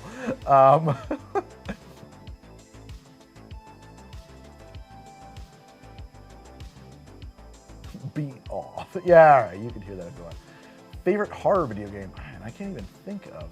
You're telling me the THC sodas are using railweed? Yeah, I think so. I don't know railweed, but sure. Yeah, if they're for sale at a liquor store, probably they're made from hemp. They're made from like industrial hemp, and they're saying that like we use a whole farm worth. We're gonna get you some THC. I don't know if that's true or not, but I do know that they're using industrial hemp for them.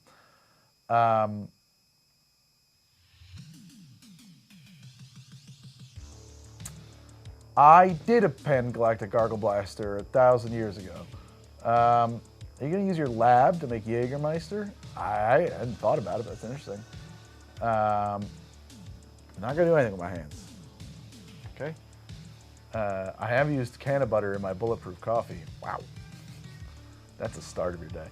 So this music is on Epidemic Sound. Epidemic Sound is a royalty-free music library. I pay like honestly, it's dirt cheap. It's like a few $100 a year or something. So I can just play it all. I couldn't tell you, even if I told you where the playlist was, I could probably make it available. But even if I told you where it was, it would maybe not be useful to you. Can I share this? I might be able to post it in chat. And if I do, I'm gonna do it once and I'm not gonna be able to do it again. I mean, if you go to Epidemic Sound and look at topic #synthwave, that's the playlist. I don't know how to share this playlist. It is dope, though. It's been good. It's been good. This song is called Night Stranger. Actually, I'm not running any like games at the moment, except that the other day, my friend and his kids came over and I ran the new starter D&D pre-gen, or started to run it, where they're at Dragon's Rest, and the kids were pretty into it.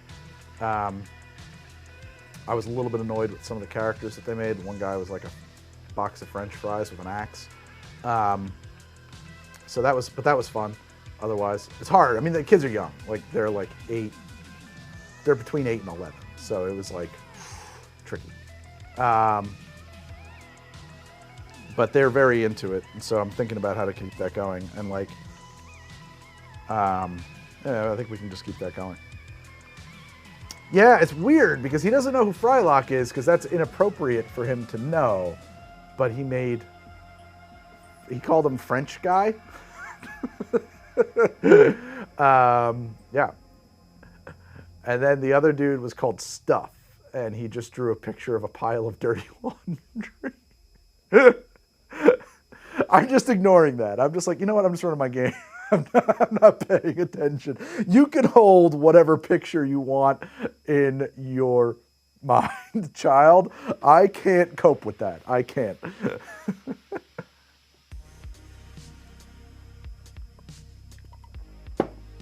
Wow, the Gabardine Hightail. No, from Psych. My wife is a big fan of that show. I don't know. I don't know it. What's in the future for lab stuff? What species advantages do they have? I don't know, man. Lord God, I just took there was like pre-made characters in the box set, and I gave them those because like the idea of sitting down and making characters with them was going to take forever. Teach your kids to solder and they'll keep themselves busy. Yeah, that's true. If you ever need custom D&D maps made for, so it's funny. Oh, that's very nice of you, Eyes of Sin. Don't sweat it. If I was gonna make unique bitters, what flavor would you go for? It's funny. I'm gonna pitch you guys on my How to Drink Discord again. It's that time of year when the How to Drink Discord Secret Santa is happening. Dennis, our mod, is the organizer of the How to Drink Discord Secret Santa. If you are a member of the How to Drink Patreon, you will have access to the Discord and the Secret Santa. And 2 years ago, somebody got me the set of bitters from Crude Bitters. And they have these cardamom caramelized raisin bitters. I fucking love these bitters. They are so good, just crazy good. And so the answer is cardamom. I would do something crazy with cardamom. I would like make Cardamama-stora. Cardamama-stora. Cardamama-stora. That's what I'm gonna make. And now that I have a lab, yes, I might actually do that. So the Discord. Oh, well, if you join the Patreon, you'll get it. That's the answer how that works. I don't know how to link a Discord. I'm very bad at Discord. But I know that if you join my Patreon, you can get into my Discord. And there you go.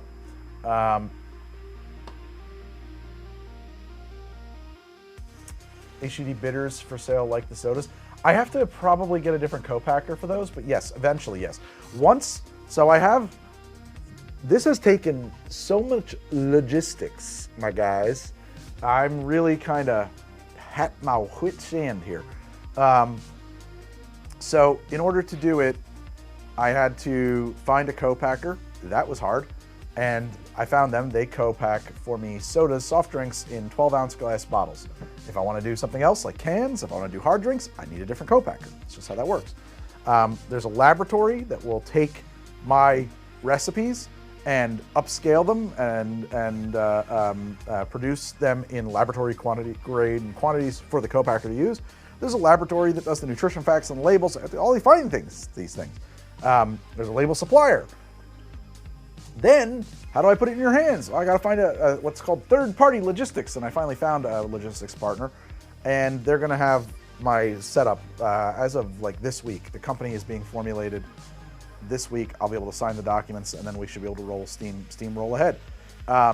So yeah, but basically, and then there's a Shopify store that's at drinksoda.com, or will be at drinksoda.com. I'm working on that. But like now that I've got this whole framework built with my third-party logistics partner, I can put anything I want through that system.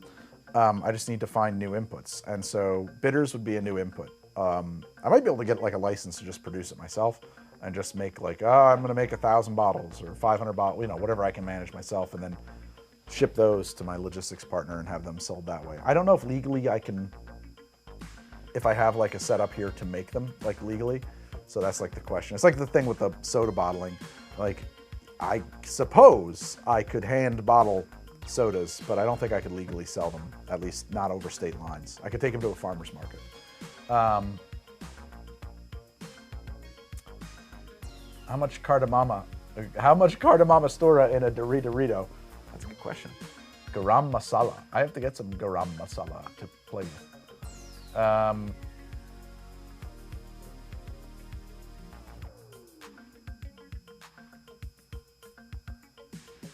Thank you for all the fun videos. Thank you. Take ashore? No. Can you do a video on all the logistics? I don't know. Have you had Gator wine? What is that?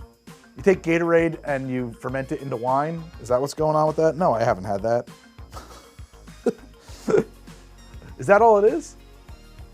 I'm not going to. Go ahead, JS2K. I'm not going to go spend my fucking Saturdays at a farmer market. Are you crazy? Just me sitting out there on that booth like, you guys want to try my soda? No way, man. I got sleeping to do. I should call it quits here, man. It's 1 in the morning. Oh, it's cheap wine and Gatorade? I thought they were fermenting Gatorade into wine. That's cool, David. Yeah, I mean, I probably could reach out to a lot of different bitters companies too. Blue Gatorade and red wine. Ugh. All right. According to Babish, it's the best thing since sliced bread.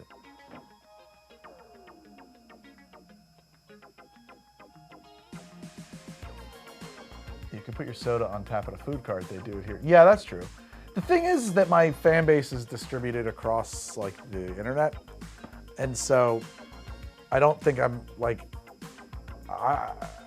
the place for me to sell it is here. You know? Yeah, Bitter Truth for sure. I could work with Bitter Truth. I work with a lot of people.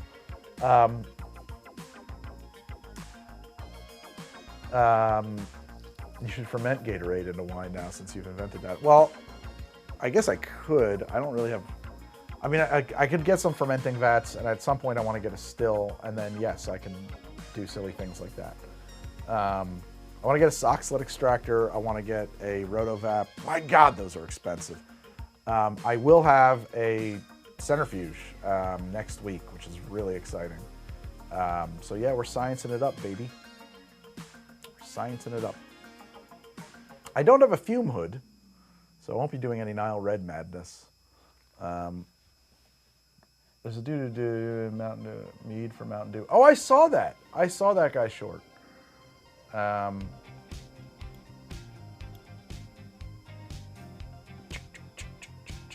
You know what's crazy about Nile Red is that he has such like a unique delivery, and obviously he's very, very popular. I keep running into channels that are just stealing his delivery. Just stealing it. I mean, like, so that you think you're watching his thing. It's close up on an object. I wanted to take this apart, and I found something really cool. You know, I'm trying to think of like a version of it, like how you could just do that. Is there a Nile green? I know there's a Nile blue. What the hell would Nile green be? Need to create a hot sauce morning pick-me-up shot. I don't know about a shot, but I mean, I've done definitely hot sauce drinks. I like Gordon's Breakfast. Fantastic. Gordon's Breakfast. I was about to say Wake Up Juice. Don't do Wake Up Juice. Do Gordon's Breakfast. Monster wine. That's insane.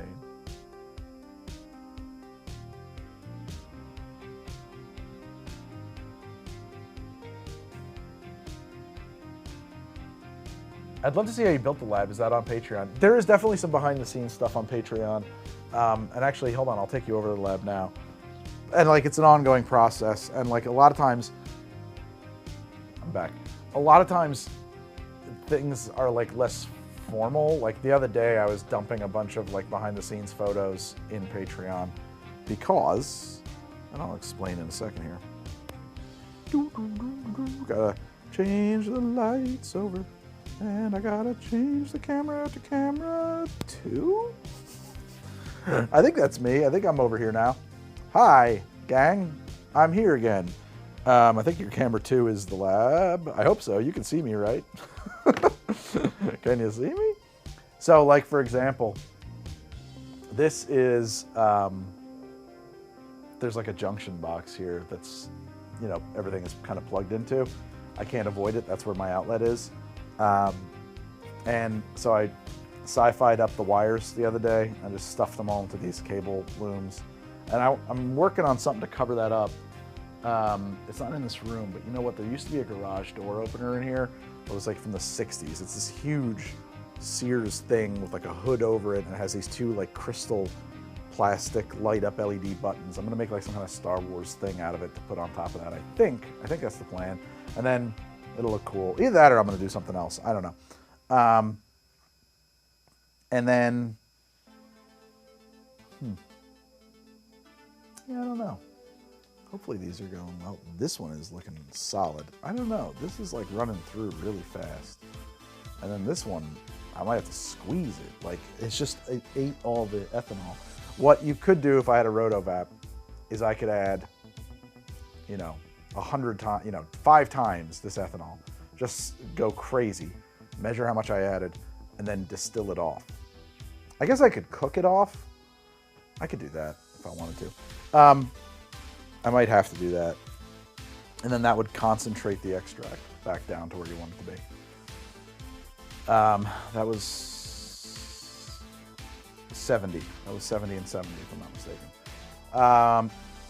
So, and then I was talking about how like I got these new shelves here. Oh, they're not in the show, are they? I'm not gonna wheel them out, but there's like, I needed storage. There's a huge shelving unit here. I finished this corner with more set design. I was talking about that. And the reason I did that is because when I use the close-up camera, that shows up more so. So like, yeah, I mean like, but that wasn't like a formalized behind the scenes video. It was just like a casual impromptu, hey guys, here's what I'm doing right now on the Discord. Greg, are you on Blue Sky? No, and I probably shouldn't. What's an air still? I don't know what that is. Everyone promote Midnight Local if you're fans of the mainstream, but they are going way off the rails right now. Who is me? Okay.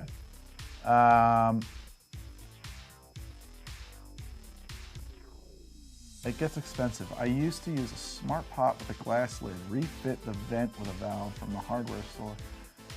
Oh, you can use like a pressure cooker? Oh, that's an interesting idea.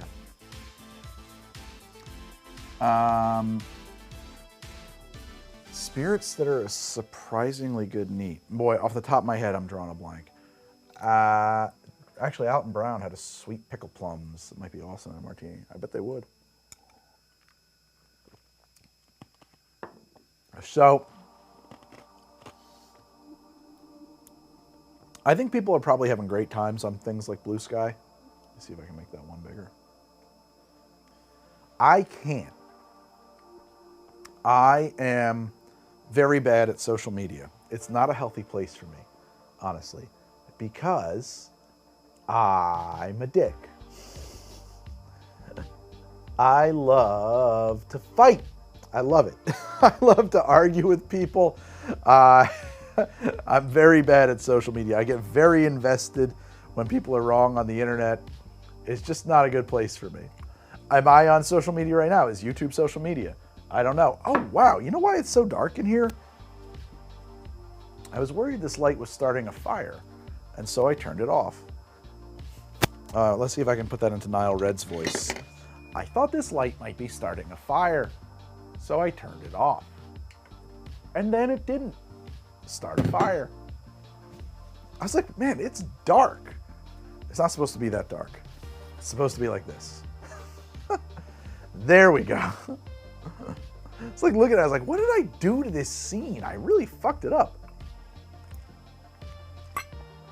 I totally forgot that I did that. That was a pretty good impression of his intonations. I hope it wasn't offensive.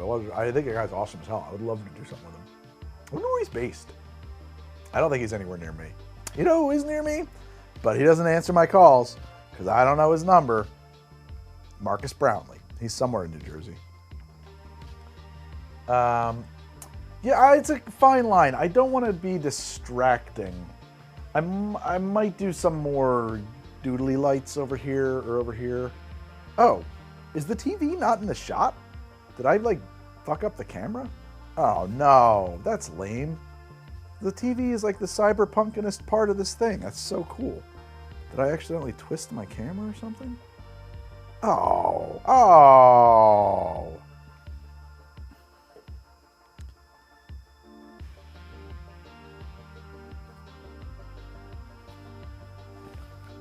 Damn it.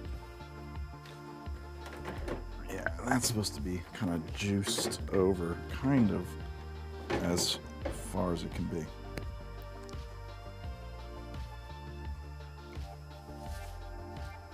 Yeah, it's cool. It's like got some like computer stuff going on over there. Anyway. Yeah, what's up with Marcus Brownlee? He broke a law on a camera and all. What'd he do? What'd he do wrong? What'd that poor guy do wrong?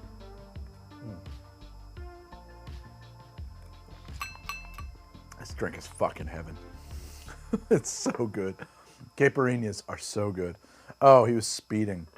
Oh no, not speeding. I mean, I shouldn't make light because that's how you get people killed.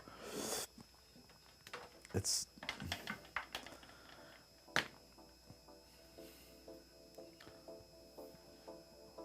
$90 in a school zone is crazy, yeah. Now you're off center. Well, I'll have to work on that.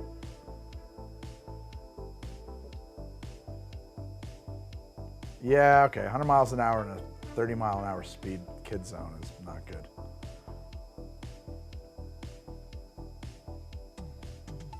I've been an asshole and I refuse to leave social media out of spite. You know what I did? I kept seeing on social media this thing advertised called Brick, and then I bought it. And check this out. I don't know if this is gonna show up or not, but I bricked my phone, so if I try to open up an Instagram, it just says, this is a distraction. Isn't that cool? Isn't that cool? So it's cool. Brick sold me brick, and now I don't see brick ads anymore. It's gone. Nile Red is in Montreal. Oh, wow. That's crazy.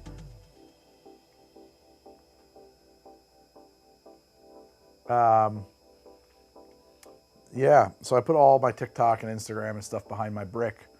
And like it gives you points. Like, I don't know, it's supposed to like gamify, like you were bricked for 12 hours today or an hour and a half. Like, you go, you. I just stay bricked. I bricked my phone and I unbricked it once in 2 weeks. So, because I had to do it on there for like a work thing.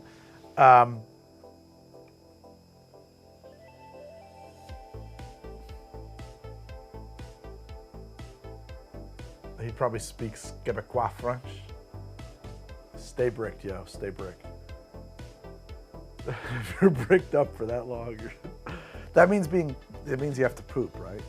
Have you been following the wildfires? I mean, they exist. They exist whether I pay attention to them or not. That is the beauty of the world. The things around it, they're happening out there whether you know it or not. They don't need you to know about them. The wildfires don't need your... Oh, it means erect? I didn't know that. I thought, yeah. Huh. Okay. The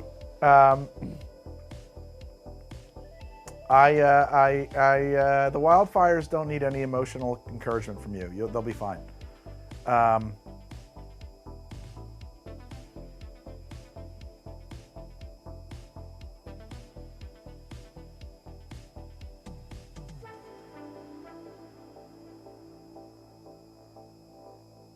I didn't know that. I honestly, Ian McConaughey, I didn't know that. I didn't know that. I don't speak your lingo. I'm old. I thought bricked, I thought being bricked up meant you were constipated. I truly did. That's not a joke. I mean, it sounds good. That works, right? I can see that being true. I've never thought of having an erection as being like a brick. I'm just not hung like a brick, so I wouldn't make that comparison. But you do shit bricks. So.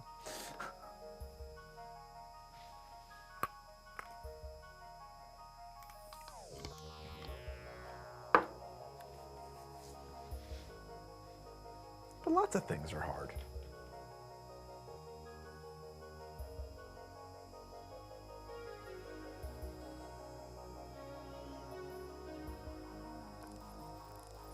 Yes, that's true. I don't have a rectangular penis, Min. I am not hung like a brick.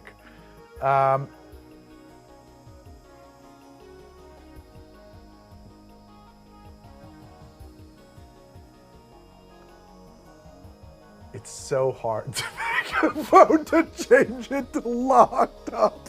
Oh my God.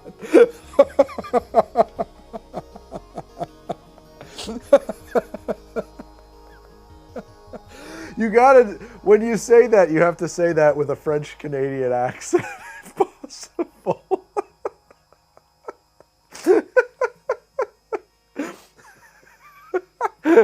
That's fantastic. Oh my God.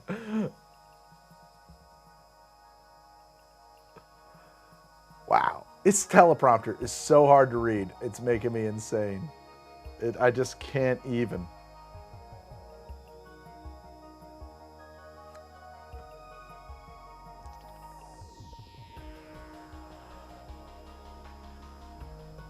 Nah, John, that was solid. That was solid. I mean, it just hit me just the right way. All right, I'll make an Alaskan polar bear heater. Not tonight. I'll do it on the show. I wish I could just like make this work better. I have a huge 27-inch teleprompter over there, and I have like a little baby prompter over here, and it's just so hard to read. It's so hard to read. Started at 11, so probably what, 2 hours. And I probably should go to bed because I got to get up and take my kid to school. I am a mad scientist. I thought my hair made me look like an old man who's going bald. Have I tried barrel aging Malort yet? No. Oh, have I tried barrel aged Malort? Yeah, I'm sure it would be a waste of a good barrel. Why stream so late? Because this is when I started. Yeah, it's a 27-inch monitor that's a teleprompter over there on the other camera. This one's like a teeny tiny thing. I don't know. What is that? Like 12 inches? 13? I think it's 13 inches. Hi, guys. Yeah, it's like 13 inches or something like that. Oh my God, the danger. Je suis logged up, mon ami. I didn't know where that was going. Thank you, Jesus.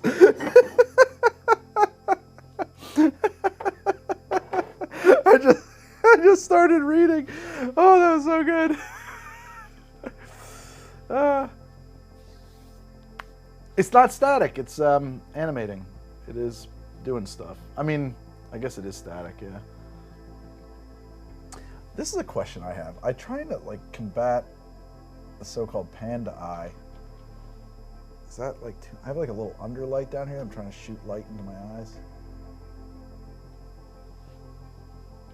I don't know if it's really effective or anything. I just like spot it out. And then I cast like this big looming shadow. Yeah, it looks cheap. I don't like that. I don't know. And then you get this total chiaroscuro without it, which I kind of like. I don't know. No, I started streaming at 11 p.m. and I am not drunk at all.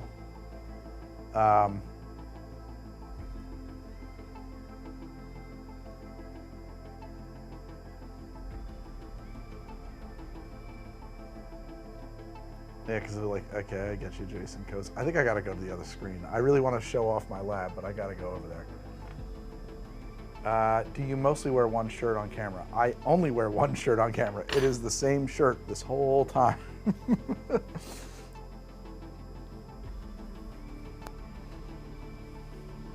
But Greg, why would you do such a thing? You know what? I don't know. I had these ideas about branding and that like I should really just have like a really clear and specific brand identity. Uh-oh, something went wrong over here. My chat room stopped working for unknown reasons. There we go, pop that out.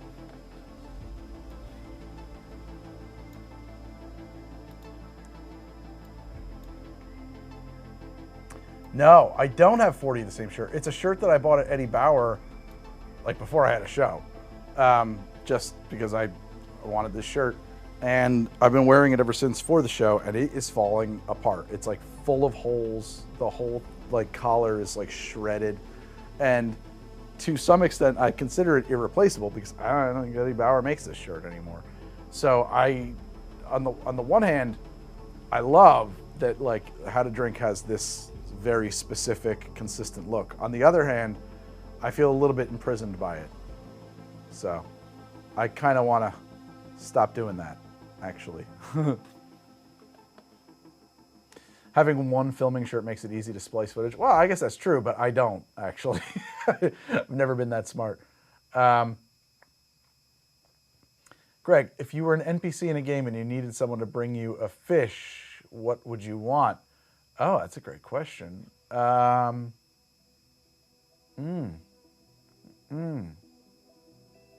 boy. A swordfish. Have you heard of the Trinidadi issues? No. Your shirt sticks out looking through thumbnails on my Fred on your feed. So you're saying the shirt helps you know that it's a How to Drink channel episode and that you should click into it? That's good to know. Yeah, so I'm always wondering, like, should my thumbnails look always the same? Should my thumbnails look different, you know? I don't know. How many people are watching right now? Are there 500 fucking people watching this? Is that right? 473? Is that accurate? No way. How can I quit when there's 473 people watching? That's insane. My favorite rum drink is a Mai Tai. It's really, there's no question. The drink is so good.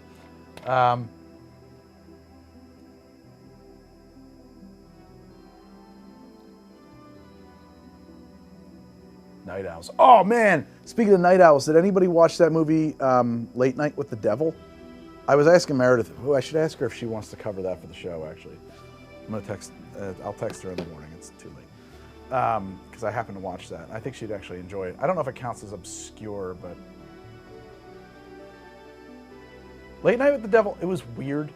It like mixed reviews. I wanted to like it more than I did. Tedious thumbnails aren't great. I don't know.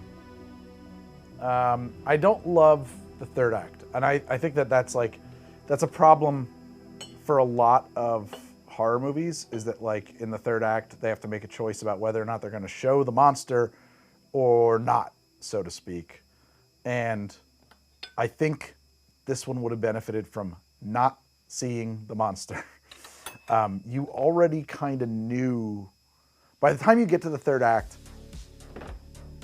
you've pieced together everything that's going on here. You don't need a huge supernatural event to close it out. You just needed like a little tiny amount of confirmation that that's what was going on.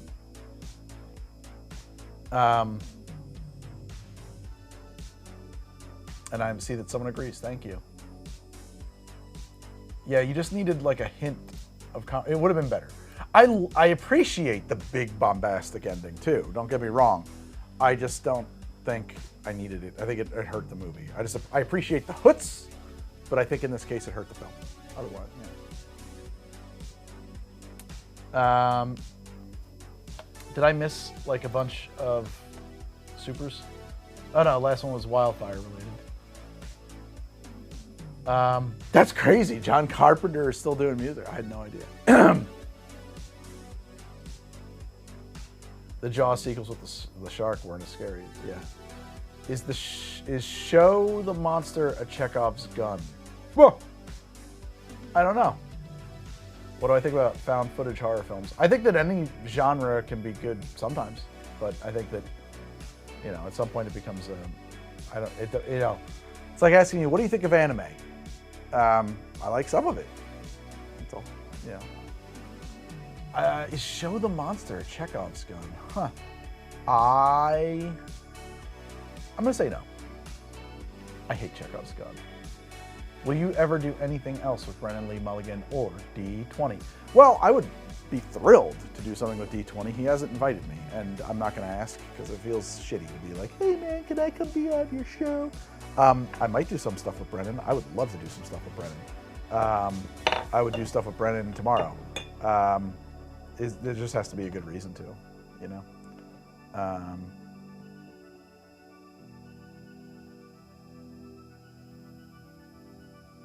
You should watch Crash 2004 and Crash 1996. That's funny. That's a funny idea. Someone gets Sam Reich. Okay, sure. You want me to do those things? Go spam those people. Tell them that you got to get together with Greg. That's how that works. Like, I don't have the ability to call most of these people. You got to go harass them in their comments. You have to go to the bigger entity and tell them to show pity on the smaller entity. It may not occur to you that How to Drink is the smaller entity. How to Drink is the smaller entity, I promise. Are there such a thing as alcoholic mochi desserts? Not yet. I'm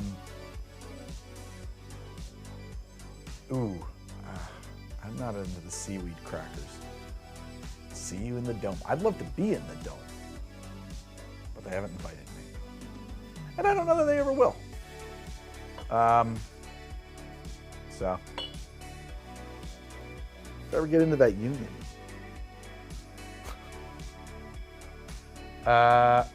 Would you ever go... What would get you to New Zealand to visit Stillet? Oh.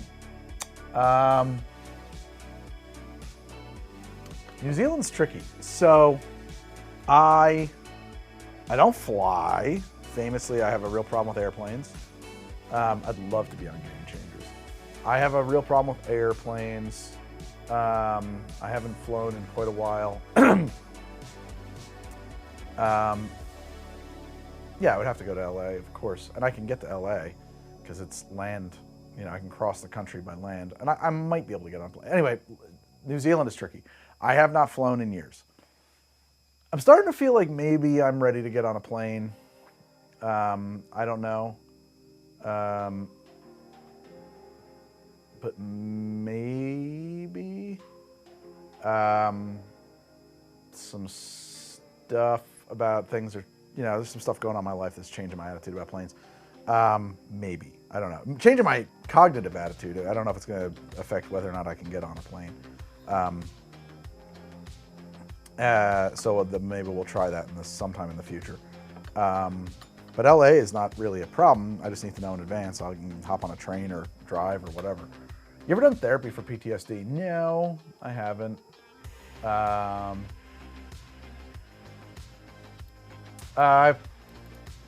What the fuck, university? I had a parachute accident when I was in the Army, and I had a real hard time flying ever since then.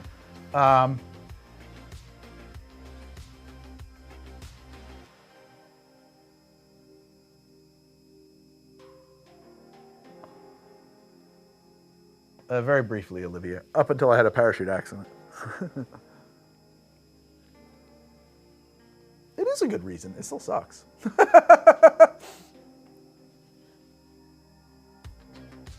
don't know. The pains of mustache ownership. A little hair got in there. How much money to drink everything in all of those bottles right now? Okay, more than you're gonna vote, Rat from Sua. You can't treat PTSD until the trauma stopped, or it's CPTSD. Okay, yeah, whatever. I don't have any service laxative. Where does working with Tim Kaine? Dude, I mean, like, the top. The top. It's the most insane.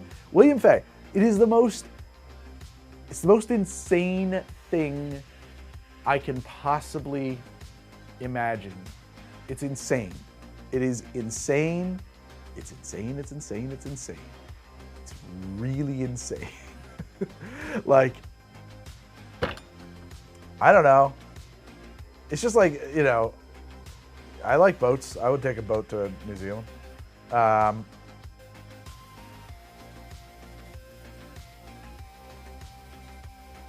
you tired of hearing you look pretty good for a guy who's in a parachute accident? I don't hear that one that often, actually. No, I mean, like, just I don't know. I try to think of, like, a thing. Just, like, imagine, like, growing up seeing this name in the credits and, like, being a fan of this person's work your whole life, and then one day out of the blue, he's like, you know who I'm a fan of? Like, on his show, I'm a fan of this guy, Greg. And it's like, what? Like, it was such a bizarre reversal. It really kind of blew my mind. It was insane. I like ciders sometimes. I like them.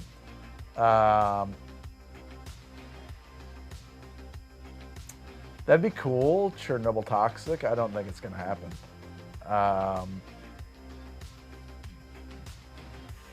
Tim's got nothing to do with that. So, if you hear about those round the world cruises for like a year, yep, I'd be the youngest person on it too. I don't have that kind of money. I don't know how. I think you all seem to think that this is much more lucrative than it is.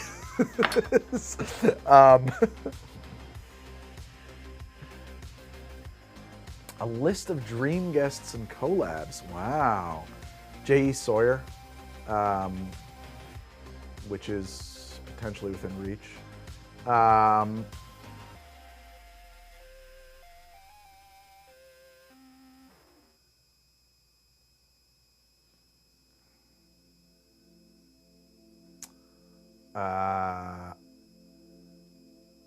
I've not seen Tin Drum, actually. I'm trying to think who else. I got hurt, and we had to short sell our house. I was this close to convincing my wife to just get a blue water cruiser and take off. Man, Russell, I was right there. Yeah, I really wanted to do that. I couldn't make a living that way. People have a tendency to think that any YouTuber they're familiar with must be making LTT or Mr. Beast money. Oh yeah, no, I'm not. I'm not doing bad. I mean, I'm doing all right, but like, actually, I'm doing fine. But since January 1, man, we got the short end of the stick over here on the YouTube. I mean, you did just move house and build a new set and own a boat. I can see where the idea comes from as an admitted moron. Fair enough. Yeah, fair enough. So, so buying a house, that made me a lot poorer. Like tripled my monthly expenses. And I did buy a boat during the pandemic, and then I sold the boat. And it was a pretty cheap boat. It was not, by boat standards, it was not very expensive. And then, and that's all true. And I moved, yes, to the house that I bought. I do not currently have a boat. I sold the boat. It was a huge, like, getting the albatross off my neck. Million subs should be self-sustaining. So subs don't really matter, but yeah, I mean, what do you mean by self-sustaining? Like I could stop making videos and keep making money? No. That would be self-sustaining. I cannot. When I stop making videos, the channel just stops making money pretty much entirely.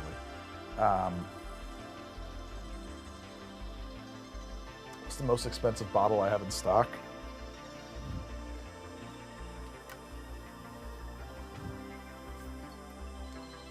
The Pap. I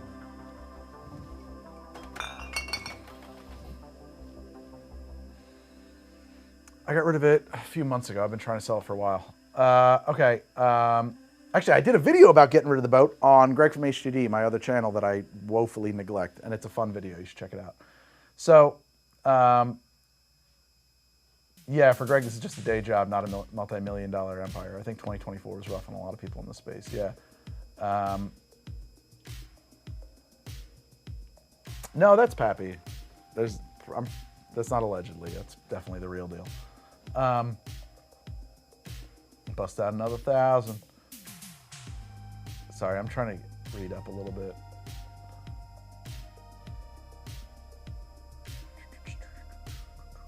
Does the HTD app allow users to input their own recipes? No, it doesn't. You can't do that. I'm sorry. It's not built to do that right now. Maybe down the road. Worst part, do only the worst people get money, or does money make people into the worst people? That's an interesting question. Does power corrupt, or do the corrupted seek power? He's an Army, said Air Force wasn't part of the rest of the military, and the Navy will agree is the sentiment is the military. Marines and Army said Air Force is not part of the rest, is the military, and the Navy will agree is the sentiment in the military content community. I don't get what that means. Doing my best. Is there an app in development for the second channel? For Greg from HTD, there's no need for an app over there. There's like 4 videos. You ever think of doing a limited city show tour, make drinks for the front row and tell us something? I don't know. People have asked me to do it. I don't know how to do it. I don't know how to do that. If you had a lot of money, would you still do HTD? How much is a lot of money?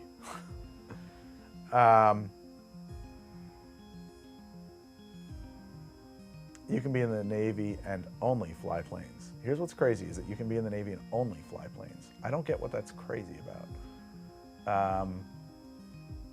My favorite bourbon is that there's a bottle of Old Fitzgerald, and also I like some of those Wellers as well.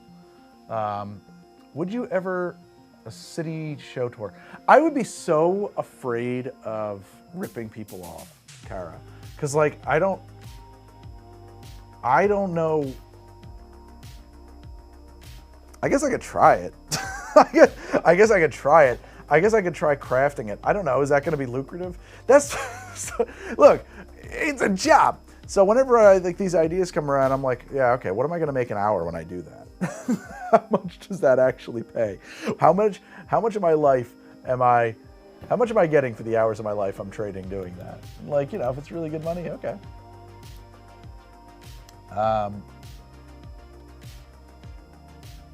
Do you have an app for your podcast? No, what the hell? Self-sustaining, meaning between AdSense and Patreon have to be roughly 10K a month. Again, self-sustaining, does that mean that like, just so I'm clear, do you mean like I could stop producing content? Because that would be to me self-sustaining, like I could retire. Self-sustaining as in like, like I don't need a day job. That's true, I don't need a day job, neither does Meredith. Just so I keep in mind, 10K a month between me and Meredith, and also Stefano, who doesn't get talked about very much, and also our freelancers, would be catastrophically small amounts of money. That would not be sufficient at all.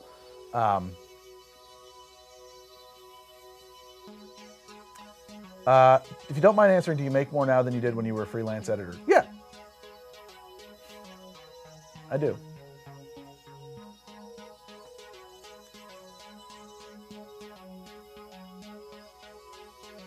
Greg is not like the other channels that are also kind of a production company. Even if the show did make 10K a month, Greg has to have at least one full-time employee that we know of. Production costs exist. Do you have any distillery?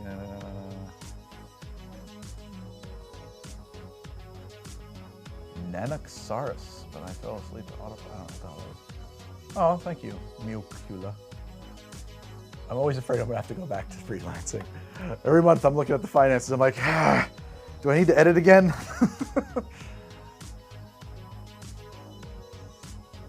The thing about low-budget B movies is that they don't tend to make money. What does HTD stand for? How to Drink. That's the show.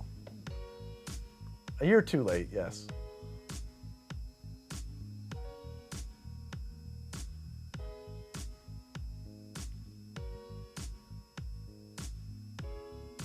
Oh, icebergs, yo! That's so cool, man. That's like the coolest shit I've heard in forever. Oh man, thank you. I don't think I ever saw Paris, Texas. Yeah, I mean, who needs a house and a family when Disney World exists? Interesting. So again, Jace away. That's why I'm doing soft drinks. I am, the How to Drink Lab exists so that I can make soft drinks, sodas and things on the show and sell them at my website, drinksoda.com, which I had to pay real money to get that one. But when I saw that it wasn't being used, I was like, drinksoda.com? We're gonna own that. What did you do before YouTube? I was an editor. I edited like, have I ever watched Svengoolie? I know who Svengoolie is. I may have seen some clips because you know why? I did a lot of research a couple Halloweens ago. I wanted to do a like horror host episode about the history of horror hosts, and Miz would make drinks for them. So I did a bunch of research on things like Svengoolie. I never saw Synecdoche. The worst B movie you ever saw? I don't know. It's a weird one. People would take off with their kids too. There are pods of ships with families that cruise around. They turn in Hallmark reports. Yeah, I would love to do that. I think my kids would be really upset. They would miss their friends, you know. Water cure fermented sodas. Any Kankanak. Transmorphos was really bad. They released it 2 weeks before the first Transformers movie. Yeah, I tend to like older stuff. I don't know why. Greg, Soft Drink Empire, late stream. I gotta get out of here, man. What did I do before YouTube? I edited social media, television documentary, corporate comedy, Netflix promos, corporate videos for like, I was an editor. I did a lot of work for a lot of different companies in a lot of different industries. What inspired your HTD wardrobe? My closet. It was just a shirt I had, and I said, that's what I'm going to wear. What kind of sodas are playing? Something not full of junk, hopefully. Lots of junk, because I resist the idea that I think you're being lied to about junk. It's all chemistry, baby. Just because you can't pronounce it doesn't mean a damn thing.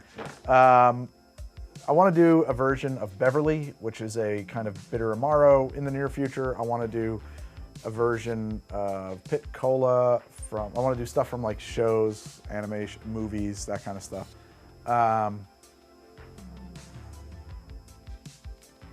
Lots of logged up junk. Would you describe your style as lumberjack? Not really. Certainly, I mean, no. I was wearing like more flannels at that time. I don't really wear a ton of flannels anymore, honestly. Need a different shirt for the lab? Maybe. I gotta get out of here, guys. You're still doing this as an hour? It's a Tuesday night. Yeah, I know.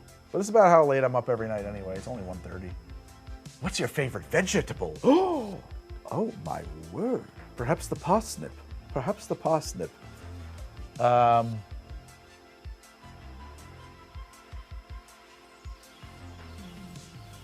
Exactly right, John. Yeah, exactly right. Like most chemicals are pulled from plants. Exactly. Like if I make this peach soda, there's a really good chance that one of the ingredients is going to be something called aldehyde C14, which is the main thing that makes it's in a lot of fruits, but it's like the main component that makes peaches taste like peaches. And like it really comes down to like how far down the rabbit hole do we go on the labeling thing? Like, is it oats or is it, you know, I don't know, polysaccharide chains? You know what I'm saying? Like, do you want to, anyway.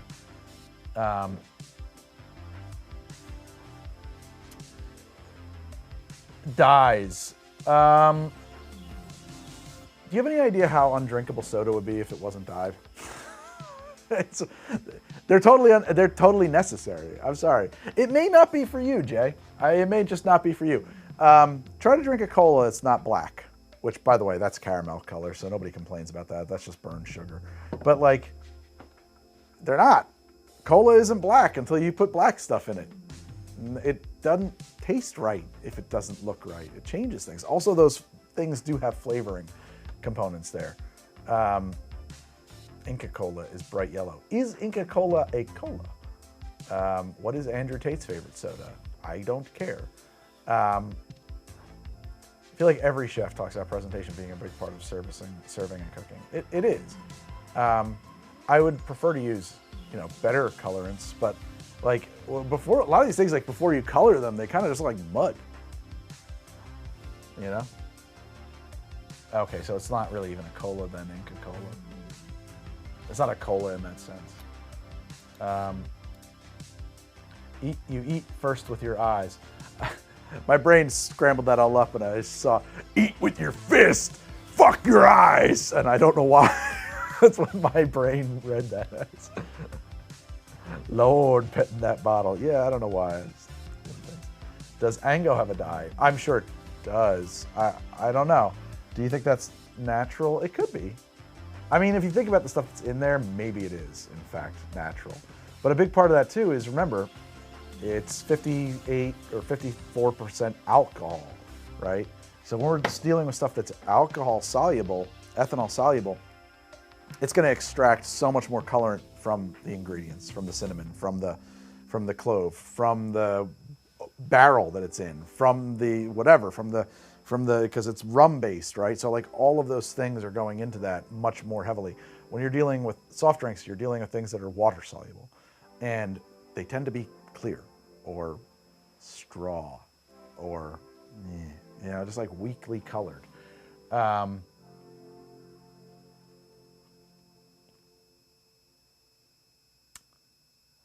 I think for the good of HTD, the brand time is to get drunken into geopolitics. No way, man. I'm getting out of geopolitics. I'm done with geopolitics. I taught you that Coke was a citrus-based flavoring. Yes, kinda. Mostly. Citrus oil at the very least.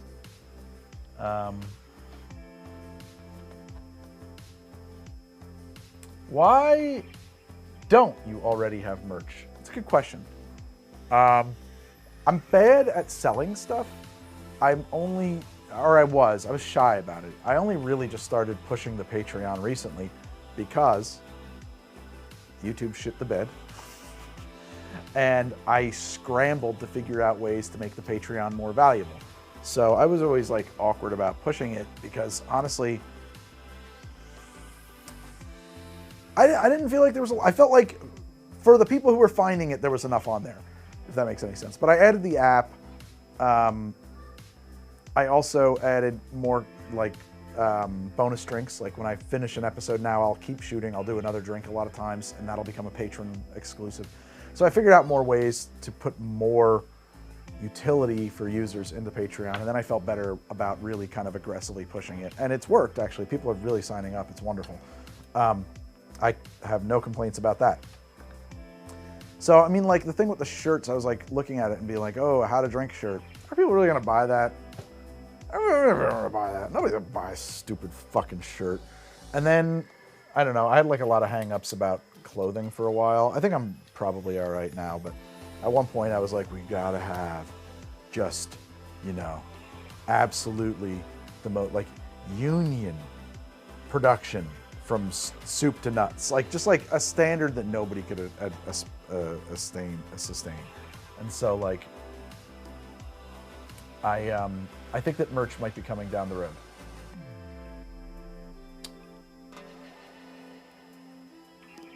Do you have any kind of academic chemistry background, or are you purely an amateur enthusiast? I am purely an amateur enthusiast. I mean, I took a course recently, but that's it. You got me into Ango and you're throwing in everything.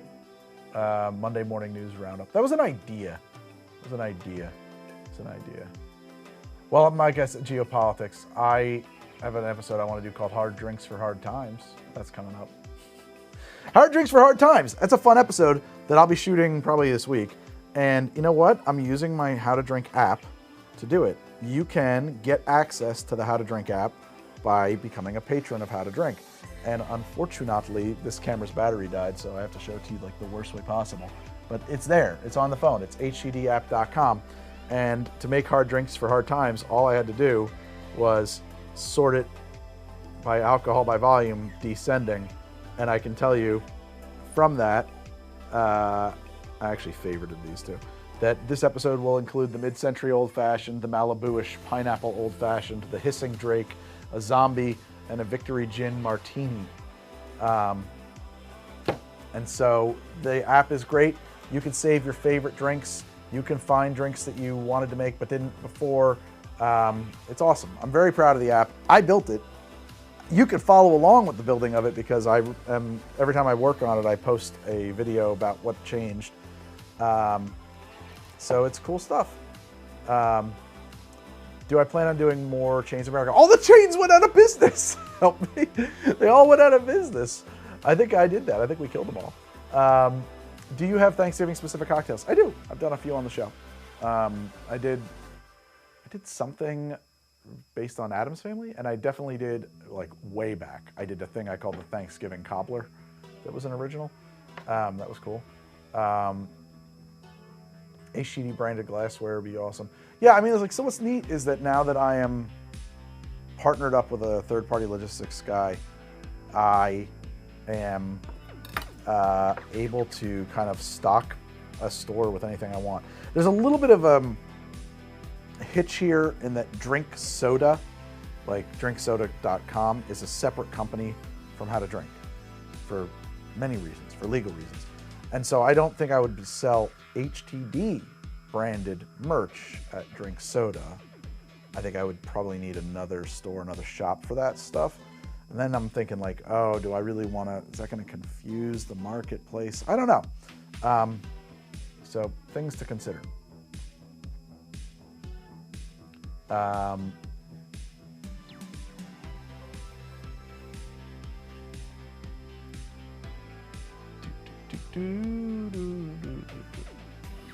I am an EST. Maybe do a series about booze-laced food. My favorite is the Black Forest torte cake with a cherry brandy. Interesting idea. We've talked to Bisky about that. I kind of would like to talk to him about that more. I think we could do some cool stuff.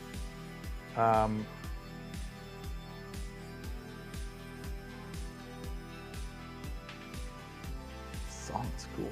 Bunker Brand & Co. Okay.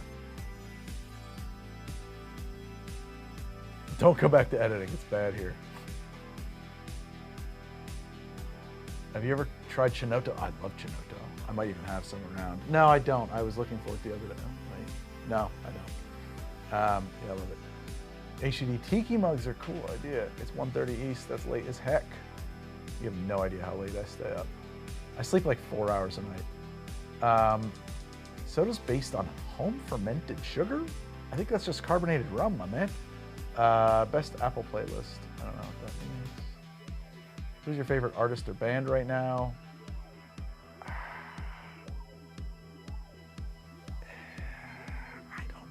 I don't know. What's now? I don't know what is.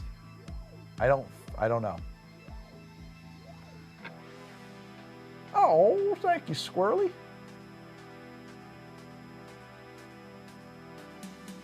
Have you ever had Mama Joanna? No, but it's a while ago, like many years ago, someone was like, you got to do that. And I was like, I am looking at that word and I don't believe you that it's not racist. I feel like I'm going to get canceled for talking about Mama Joanna. Don't know why.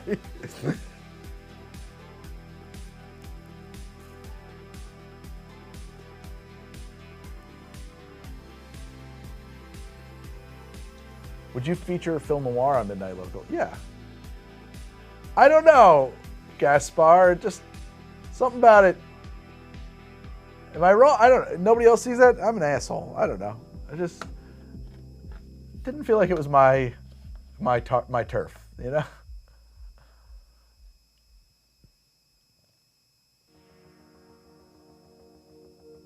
Oh, Matt Broach. The first thing you heard was "What is now?"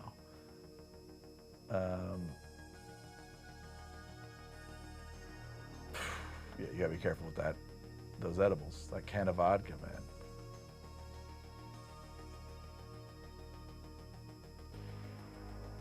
Yeah, trust your instincts. I just turned down a sponsorship that I knew would have been bad. I hate saying no to money though, so it sucked.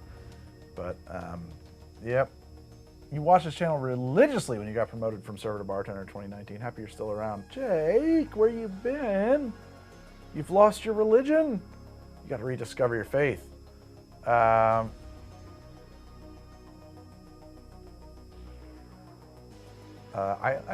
lettuce, I don't know so much. I like the edibles. Any chance you'll make some green dragon? Probably not. I don't even know what that is. That something specific, or is that just like Raid Shadow Legends? No, it wasn't Shadow Legends. It was a particular coffee company that I thought would be bad news to deal with for me. Also, like, I'm not a fan either, but was it BetterHelp to try to get you to sponsor? No, I did BetterHelp, and I got in trouble for it. I took their money. It was good money. You all hated it.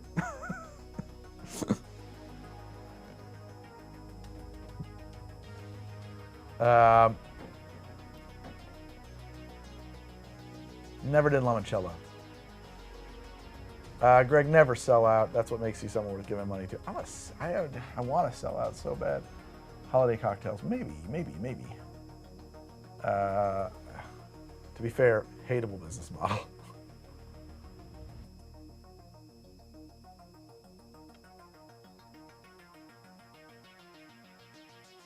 Yeah, here's the thing.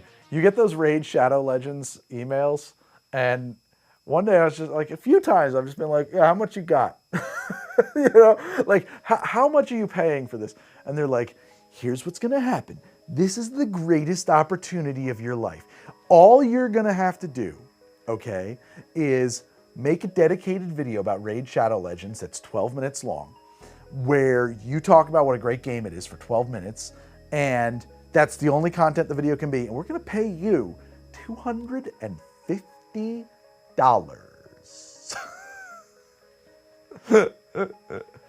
The requirements are crazy. They're always crazy.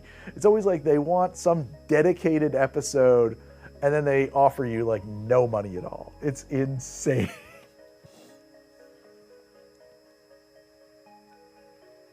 I'm not, 250 is not an exaggeration. That is what it was one time. I think another time they offered me 500 or something like that. Like, the going rate is a lot higher than that. That's nowhere to, Matt, we can't start negotiations there. That's it's just, okay, guys, we'll talk some other time. Never mind.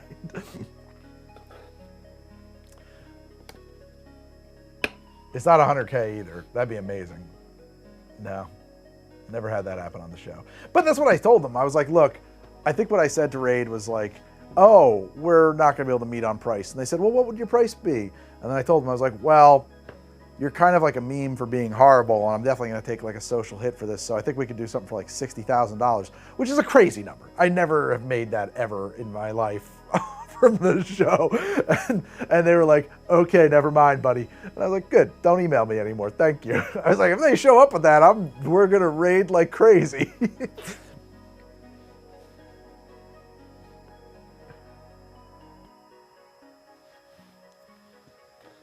You ever drink wine? I wish I liked wine. It just gives me such a headache. I'm really prone to migraines. Yeah, for 60 grand, I don't care if you judge me. If I can make 60 grand in a day, your judgment means nothing to me, man. But yeah, that's not in line with what How to Drink makes for an ad anyway. It was just a made up number. It was just, I won't hate myself if they pay me for that. You know, that was it. Okay, yeah, they don't have that. That's fine. That's fine. Sometimes they're I probably would like, I don't know that I've had enough mead. The meads I've had tend to be very sweet and they're delicious, but they're also very heavy and they kind of don't agree with me. Ciders I like. I like occasional ciders. Is it even a good game? I don't even think it is a game. I don't think Raid Shadow Legends is a game. It is a piece of spyware and gotcha gambling. That's what I think it is. I don't think it's a game at all. You know who else I turned down? I backed out of doing, and because it felt very similar. God, what the hell is that game called? It's like some very Genshin Impact. I think we passed on Genshin Impact.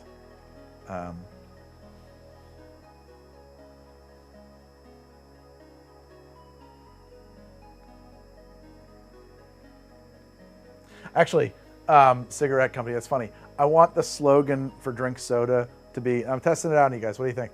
I want drinksoda.com, Drink Soda Company, that's the name of the company.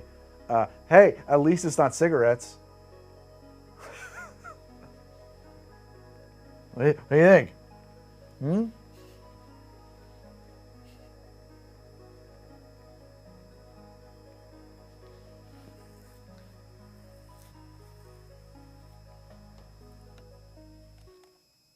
I'd buy that for $1.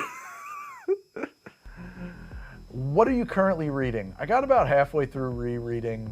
Nothing is the answer.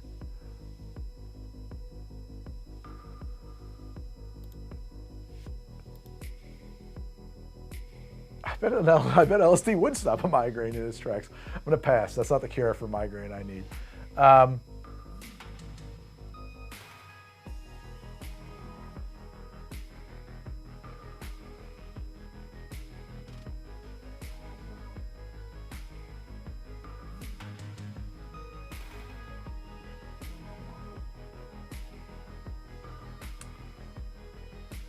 Simpsons tomato reference. Tastes like dirt, but it's smooth.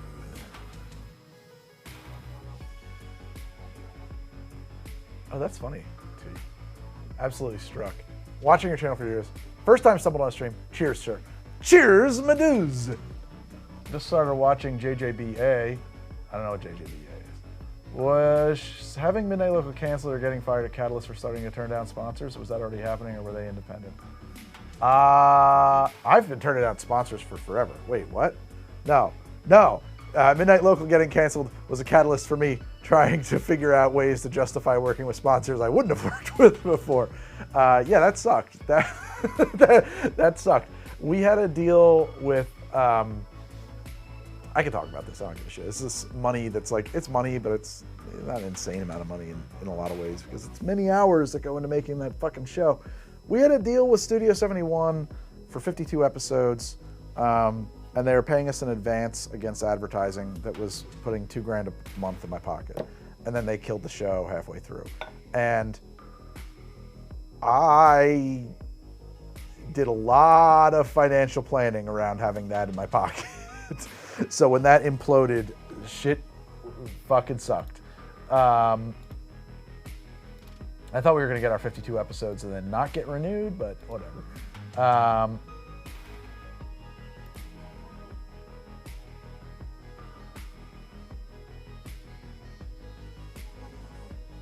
What do you don't want to review 3D printers on a movie channel? I mean, I wish we could get sponsors for Midnight Local. Actually, I emailed or I reached out to somebody at Night Flight Plus because I think they'd be great. I would love, like, they could pay almost nothing. I would just love to be the like official podcast of Night Flight Plus for like some nominal. Like that's Midnight Local is so small that right now we'll do silly things like that. Like we will just do a fun partnership with somebody because there's like nobody watching it. Like the real estate over there isn't worth anything right now. You know, we're trying to build the real estate. Whereas like How to Drink, you know, I have like a piece of property I got to protect a little bit here. I've never actually used anything with Clamato. Yeah, exactly, William Fay. That's exactly what happened. It was like weeks after, and I was just like, oh, cool, I'm just gonna shoot myself in the fucking head. Great. I just tripled my monthly expenses by moving, and I lost money. What's my favorite Casio? The calculator. No chance for a Blockbuster sponsorship? Sure. You're looking at the camera like that. You're giving us a glimpse of how you flirt. That's not how I flirt. Why does my egg white curdle when making a Morgenthaler amaretto sour? I don't know. Egg whites don't curdle, so that's weird. Maybe that's not the right term. I don't know. Maybe you're over shaking. You might be shaking it too far, which, you know, if you have strong arms and stuff like that, you could be.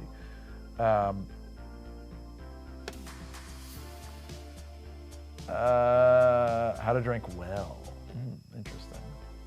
Midnight Local. Yeah, so I mean, we like doing the podcast, but like honestly, Meredith's lead point on that. And so if she ever was like, Greg, I don't have time to do this anymore, I'd be like, fine, that's fine. Right now, Midnight Local generates $180 a month. I'm not exaggerating. It might be, no, maybe it's $230 a month. So there's like no money over there.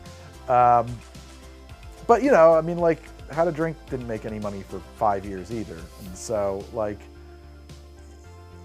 you have to put in that time and hope that it turns into something else. Is that after expenses? Happily, Midnight Local has very low expenses. There's like no expenses, unless you're talking about the hours Meredith and I put into it. Because like, is there a hole in my shirt? Yeah, there's like a hole right here where I snagged it on something. There's holes in the collar. Anyway, some people would say, well, you got to pay yourself. That's a business expense. What's left after that? I mean, we're not paying ourselves, so it's after expenses.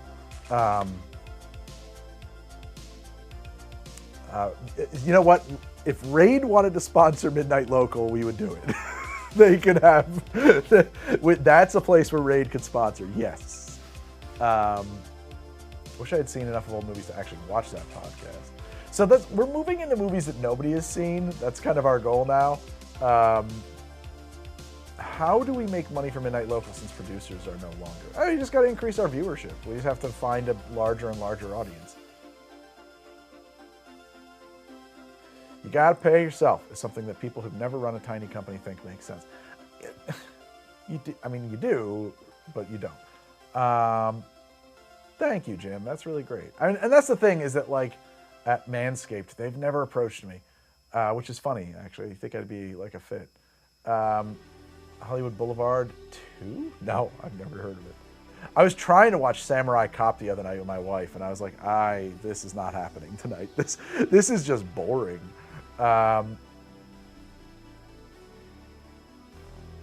It's the same OG shirt, yes. I don't know.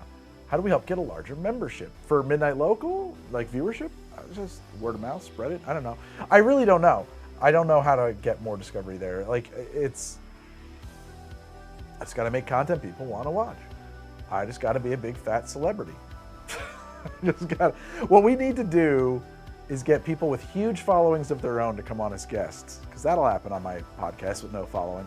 And then what we really got to do is even better is get me and Meredith to be guests on other people's podcasts that have great big fat followings, so that those people will be introduced to us and fall in love and come on over to this show. I should probably be plugging the podcast more on How to Drink, but I'm already plugging Visky, I'm plugging my Patreon, I'm plugging, you know, like, it's just like, how many of those can you stuff in there, right? I would love to do anything with Hank Green. He seems cool. I would go on Joe Rogan tomorrow. What about Brennan Lee Mulligan? Yeah, Brennan Lee would be cool. It's just like, I hate to ask friends to do stuff like that because it is such a pain. I think people take for granted like how much, you don't know how much of a pain in the ass doing a collab is. It really is. That, my dude, is why we need Eddie Van Halen. Yeah, fuck yeah. How many collabs have I done? Very, very few. Very, very few. You gotta go on Good Mythical Morning. Good luck. So I don't think you got, like, that's another thing too, is like, I don't know what people think. There's a lot of, there's like small tubers. There's people who are not making money on YouTube everywhere, right? And then there are like 1%ers. Like, I think I'm in like the top 1% of YouTubers, which is a great place to be. It's a very middle class place to be. Then there are A-listers. Good Mythical Morning, they make Brad Pitt money. Like, it gets real exponential hockey stickish at the end of that thing. You know what I mean? Like, nope, I can't talk to those fucking people.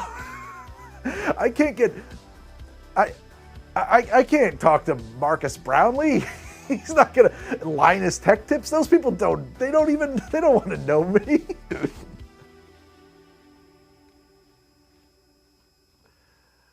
Probably looks like a chart for income inequality. Yeah, it does. Mythical is, of course, a corporation. Actually, Mythical used to be produced in-house by Studio 71, and then they bought out their own production facility and moved.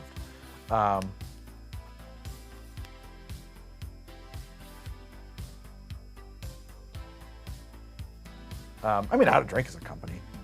How to Drink is an LLC, but, you know.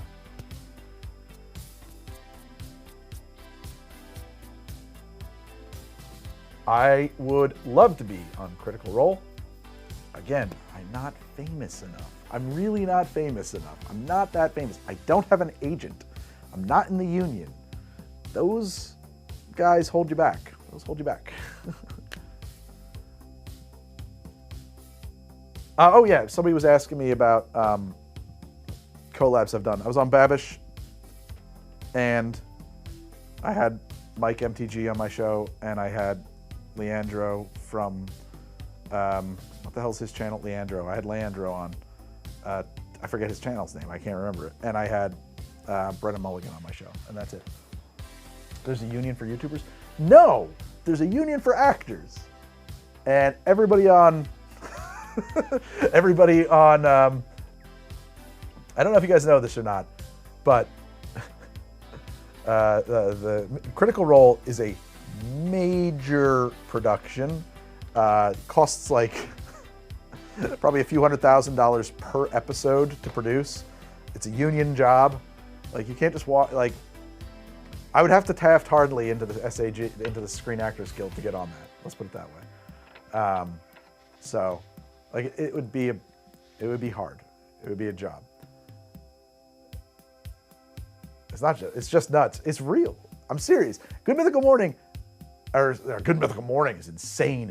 Educated Barfly. Thank you, Captain. I can't. But like, yeah, like Critical Role is not any small potatoes.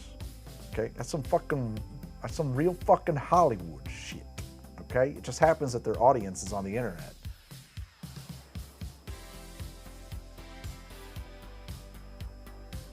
I'm not SAG. I'm IBEW.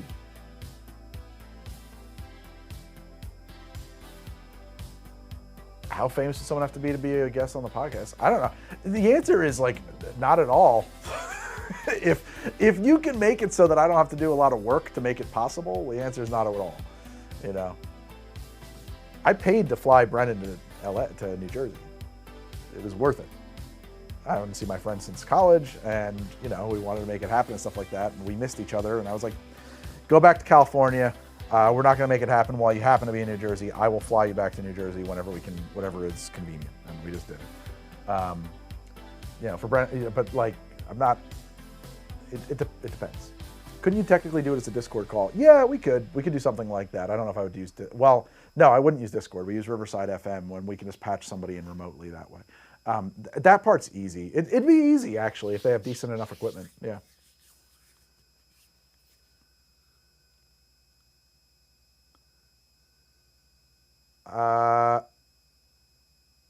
Where's your information from, Andreas?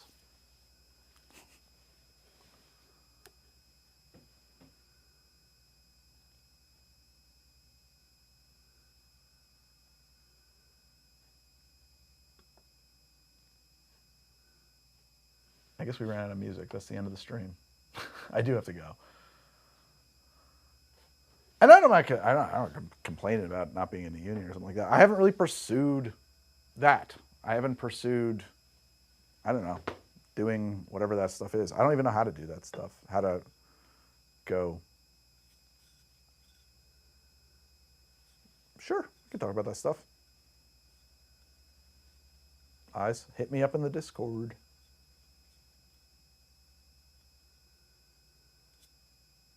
Harry the dad? We're not cooking up anything. Huh.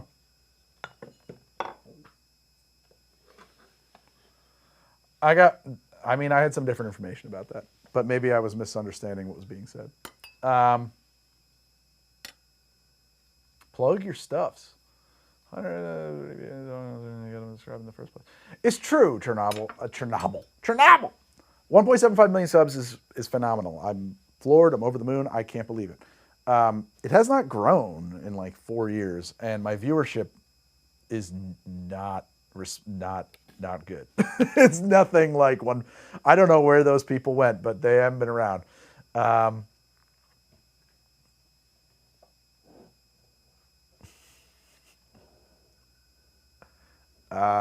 Yeah, we're not doing 1.7 million scrubs on nothing. Invite Louis Fernandez. I don't know who that is.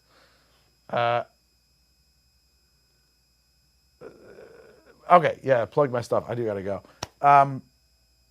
Collab with some of the YouTubers who make TTRPG minis would be cool. That would be neat. Thank you, Andreas.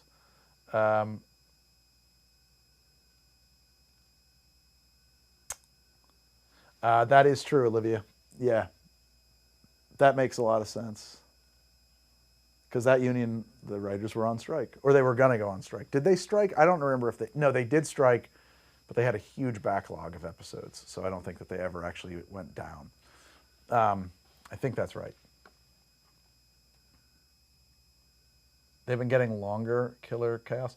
Well, part of that is because I had to stop using a lot of freelance editors, and that means I had to start editing the show myself, and that means that I had to embrace slow editing to some extent, just so that I have time. Love from Australia. Watch all your new and back catalog, and I love it. Oh, well, thank you, Josh. Thank you very much. I think they are, David, but you know what? I'm not. I think that's what I was told, David Brandon, but I could be wrong on that. But also, it's not my business, and it's also not a problem. It's just like, my point is that, like, in the grand scheme of things, I'm small potatoes. That's all I'm saying. Like, I don't get to just call people up on the phone. I don't have an agent who I can be like, get me so-and-so. Like, I'm just not that guy. I wish I was. I don't know how to become that guy either. I'm very bad. I might have had a little something a couple years ago, and I think I just failed to leverage it, and my moment has passed. Edit your long videos into shorts. Not really. You're hearing a high-pitched buzzing?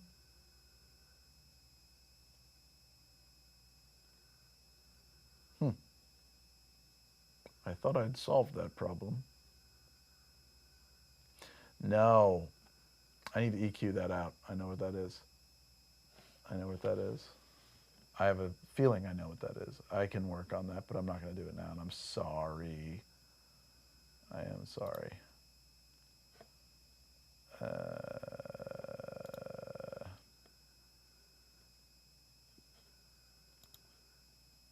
You're not going to give me like a Spectra.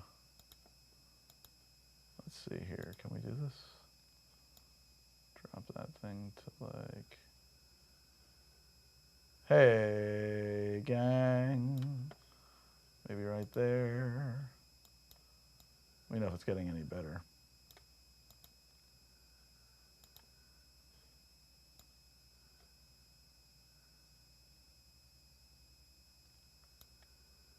Is that better? A little bit? Oh, the deer head's in another room. I took it out for a couple of reasons. Basically, what? Oh, I was not equalizing the right channel. Why did I get rid of the deer head? I got tired of explaining to people that I'm not a hunter from both sides of the aisle. I had a lot of people who were like, you murdered animals! And I also had people who saw it and thought it meant a thing. And then also, people kept complaining about it being off-center, but I liked it off-center. And also, it was right in my head. And also, like, I thought, you know what? I'm moving. Let's refresh. When I rebuilt it, it was, got rid of it, moved it. And so it's better. It's less crowded now. I have more room to kind of dance around and stuff. Shorts are replacing, well, they're not Chernobyl toxic. They're not, I would not say that shorts are replacing long form. And the reason is that creators can make really no money on shorts. They suck for creators. So I think that, here's the shorts things. Shorts don't make any money for creators at all. Creators, generally speaking, make shorts, and we're talking about YouTube, as a way to hopefully lure people into their long form content.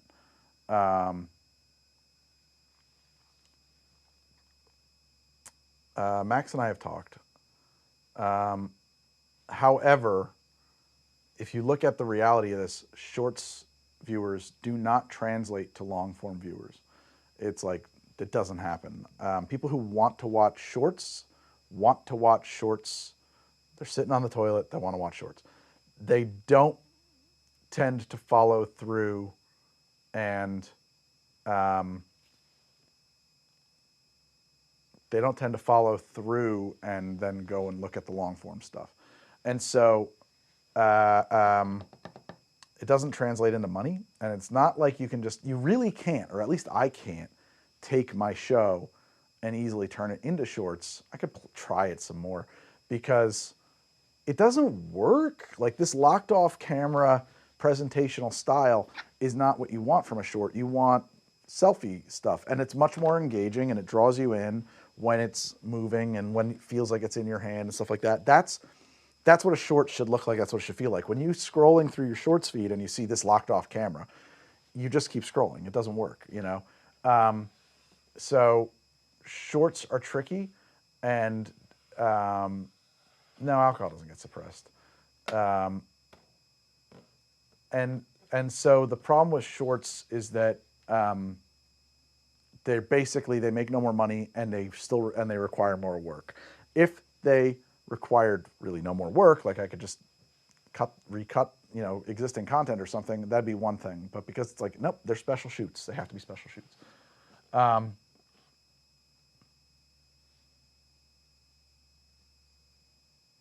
Well, and actually, functionally, the only way to do it would be to say, let's make a drink, do your slow-mo, and then say, yeah, I mean, what I've played with is just doing funny moments from the show that aren't drinks, as shorts, because, here's a drink is limited. You would have guessed that the B-cam slow-mo would be good for shorts. It's not. It's slow. Shorts are fast. It's slow. Nope. Drinks content is fully monetized. That's a myth. At least mine. I don't have any problem with that.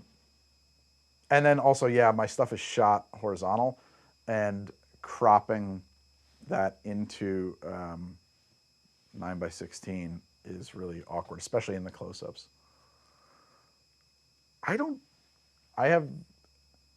On YouTube, they might have to be under a minute. I don't know. I don't have any thoughts on Double Oak. It is live, KNF Costa. Hi. Hi. What's your technique to express so much oil out of your citrus peels? Backlight. I have a spotlight here, and when you shine that through something, it really looks awesome on camera. You're doing fine, I promise.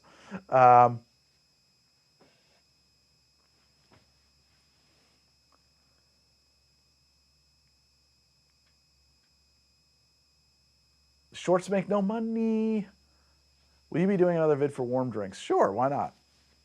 I guess. I kind of hate making warm drinks on the show, but I should do it. Time limitations on YouTube, Hank Green talks about monetization. Yeah, it's an interesting thing. I mean, like,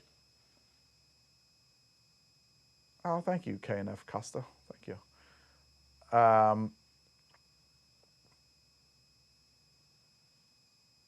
Have you tried the Monster brand? I haven't, no. Hot drinks are my favorite. Oh, why don't I like doing the drinks? Another gift, anti-gift guide. Yeah, I should do that, actually. I have kind of an inspiration point for one. Why do I hate doing the hot drinks? Because I don't actually have running water back here. And they do just present like an extra level of pain in the ass with heating up the water and, you know, blah, blah, blah, blah. But like they're worth doing. It's just like I can't walk. It's just less easy for me to walk in and hit record and shoot, you know. Whereas that's the way I like to work.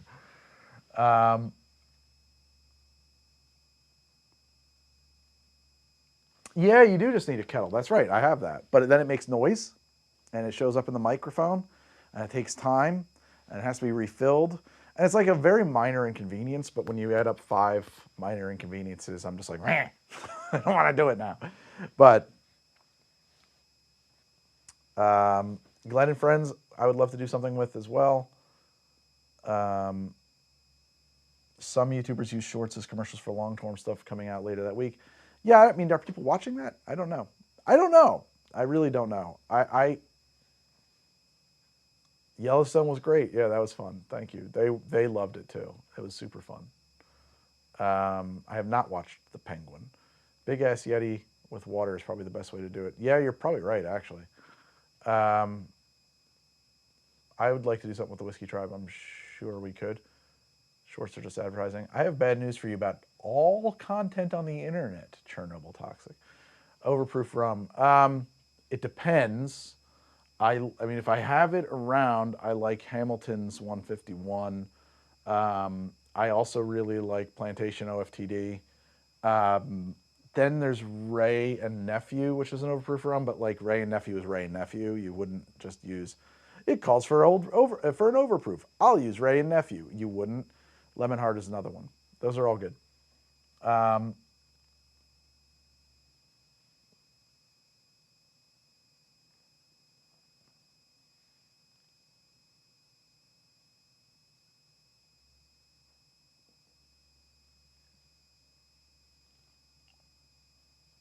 Shorts for the app is a good idea. I should do that.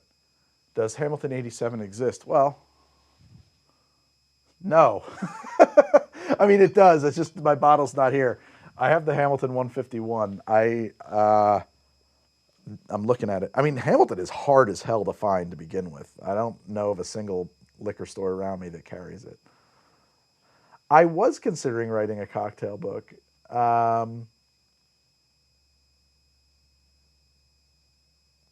I'm still considering it, I guess. I don't know. I don't know, man. There's nothing for me to put into a cocktail book that somebody else didn't put into a cocktail book better. I don't have anything new to say on the subject. You know, I made the app. Right, exactly. I miss your 20-minute videos making accessible drinks, which you created. The cyberpunk stuff was spectacular. Johnny Silverhand is a staple for me now. Yeah. Is there a bottle you don't try to spill? I don't know. I don't think about that much. I have to go to bed. I have to get up and I have to walk with my kid to school in the morning. Another Dune episode, maybe. Alcoholic yerba mate. I did a alcoholic yerba mate cocktail recently in an episode that nobody watched about Final Fantasy. I did the Dawn Trail, Final Fantasy Dawn Trail. Check it out. There's a yerba mate cocktail in there. You got to work on this imposter syndrome issue. No, it's not an imposter syndrome. I genuinely have nothing new to add. I don't have anything new to add. What are you going to learn at school tomorrow? Me? Nothing. I'm walking my kid to school.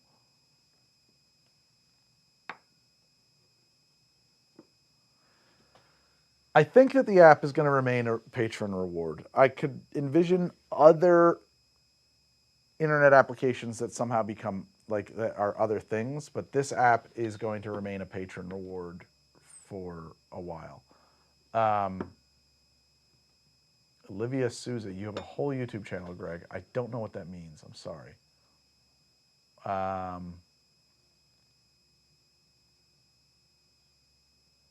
Oh, you have a whole YouTube channel, Greg. Yeah, I mean, like, I would probably... Wait, what's... Your Klingon blood wine has been an ad staple. Klingon blood wine would be copyrighted, but it's okay. Turn the app into a cocktail book. Yeah, okay, so like, what is a cocktail book is the first thing you have to ask yourself. Is it just a list of cocktails? Because it's not. It's a lot of other stuff. And then, are you self-publishing this cocktail book, or are you going through a publisher? Because I had an agent who was helping me try to sell a cocktail book, or was working with me to come up with a pitch for a cocktail book, and I was told, yeah, so nobody will publish your book if it's more than 20% like existing stuff that's on your YouTube channel. It needs to all be new stuff. And I was just like, what? And it needs to have 150 cocktails in it, or maybe it was 70 to 150 cocktails. And I was like, okay. And so it's just like all these things that didn't make any sense to me that I didn't really want to do. Like there is kind of a cocktail book or cocktail adjacent book I want to do. You think I've got 50,000 people who would buy my book? Jay's 50,000 people is a lot of people. It's a lot of people. And then, yeah, you talk about self-publishing and stuff like that. And then I was like, well, here's the thing. If you write a book and it's a flop, they're not going to buy a second book from you. And if you look at the reality of most of your like recipe and cocktail books and stuff, they flop. And that's why so many people write one and they never get to write another one. And I didn't want to do that. I just didn't see any reason to do it. And like I was talking to her about like, well, what can we expect for an advance? And then like the number she was laying out for me was like, well, this is probably realistic. And they're like, you're never going to make more than that, like unless you just happen to win the lottery, right? Like your book's not going to earn out of its advance unless you have like just a massive slam dunk hit. I was just like doing the math on like, well, here's how many hours I'm going to spend on it. Oh, I'm going to spend like a year putting in an extra, X hours a week at $11 an hour, or or $7. Like it was some crazy number, and I was just like, I like really lost a lot of motivation. Amazon KDP, huh? All right.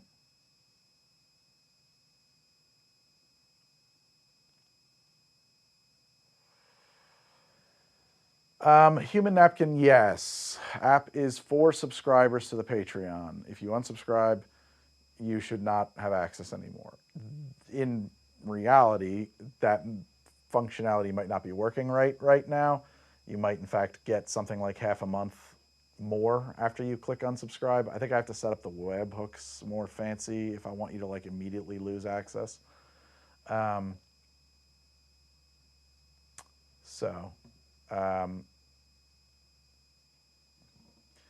there is kind of an autobiographical-ish book that I want to do, maybe.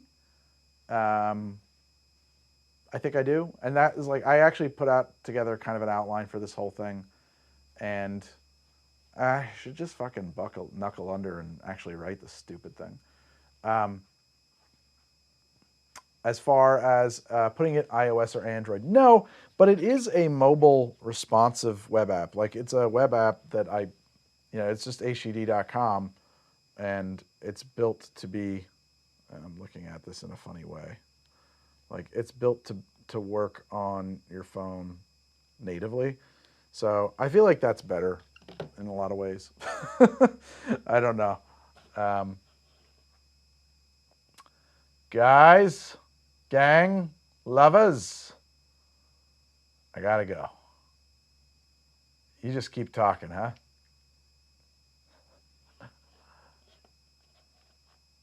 The Rusty Bartender wants to collab. Sorry, I missed that. I do apologize. At 2 a.m., 15 minutes ago. And Andreas gave me a thumbs up. Thank you, Andreas. Anyway, I really do appreciate you guys checking me out, hanging out, checking me out. I really appreciate you guys hanging out with me, doing this thing all night long, looking at this insane, crazy man hair that I've got going on. I think that my mic has been way too hot this whole stream. It looks like I'm like way aggressive on the levels here. I'm just noticing that. Thank you guys all so much. Do check out htdapp.com or use the link in the description to check out my Patreon. You're here because you love the show, and if you would like there to be a here to come back to, the Patreon is instrumental in that happening. So from the bottom of my heart, thank you so much. Good night and good luck. And I'm trying to find the button to shut this thing off, and there it is. Oh no, Josh and I have talked. Gaspar. I mean, I want to do a thing with Josh. We're gonna at some point. I just have to get the lab working because we're gonna do something in there. I hope.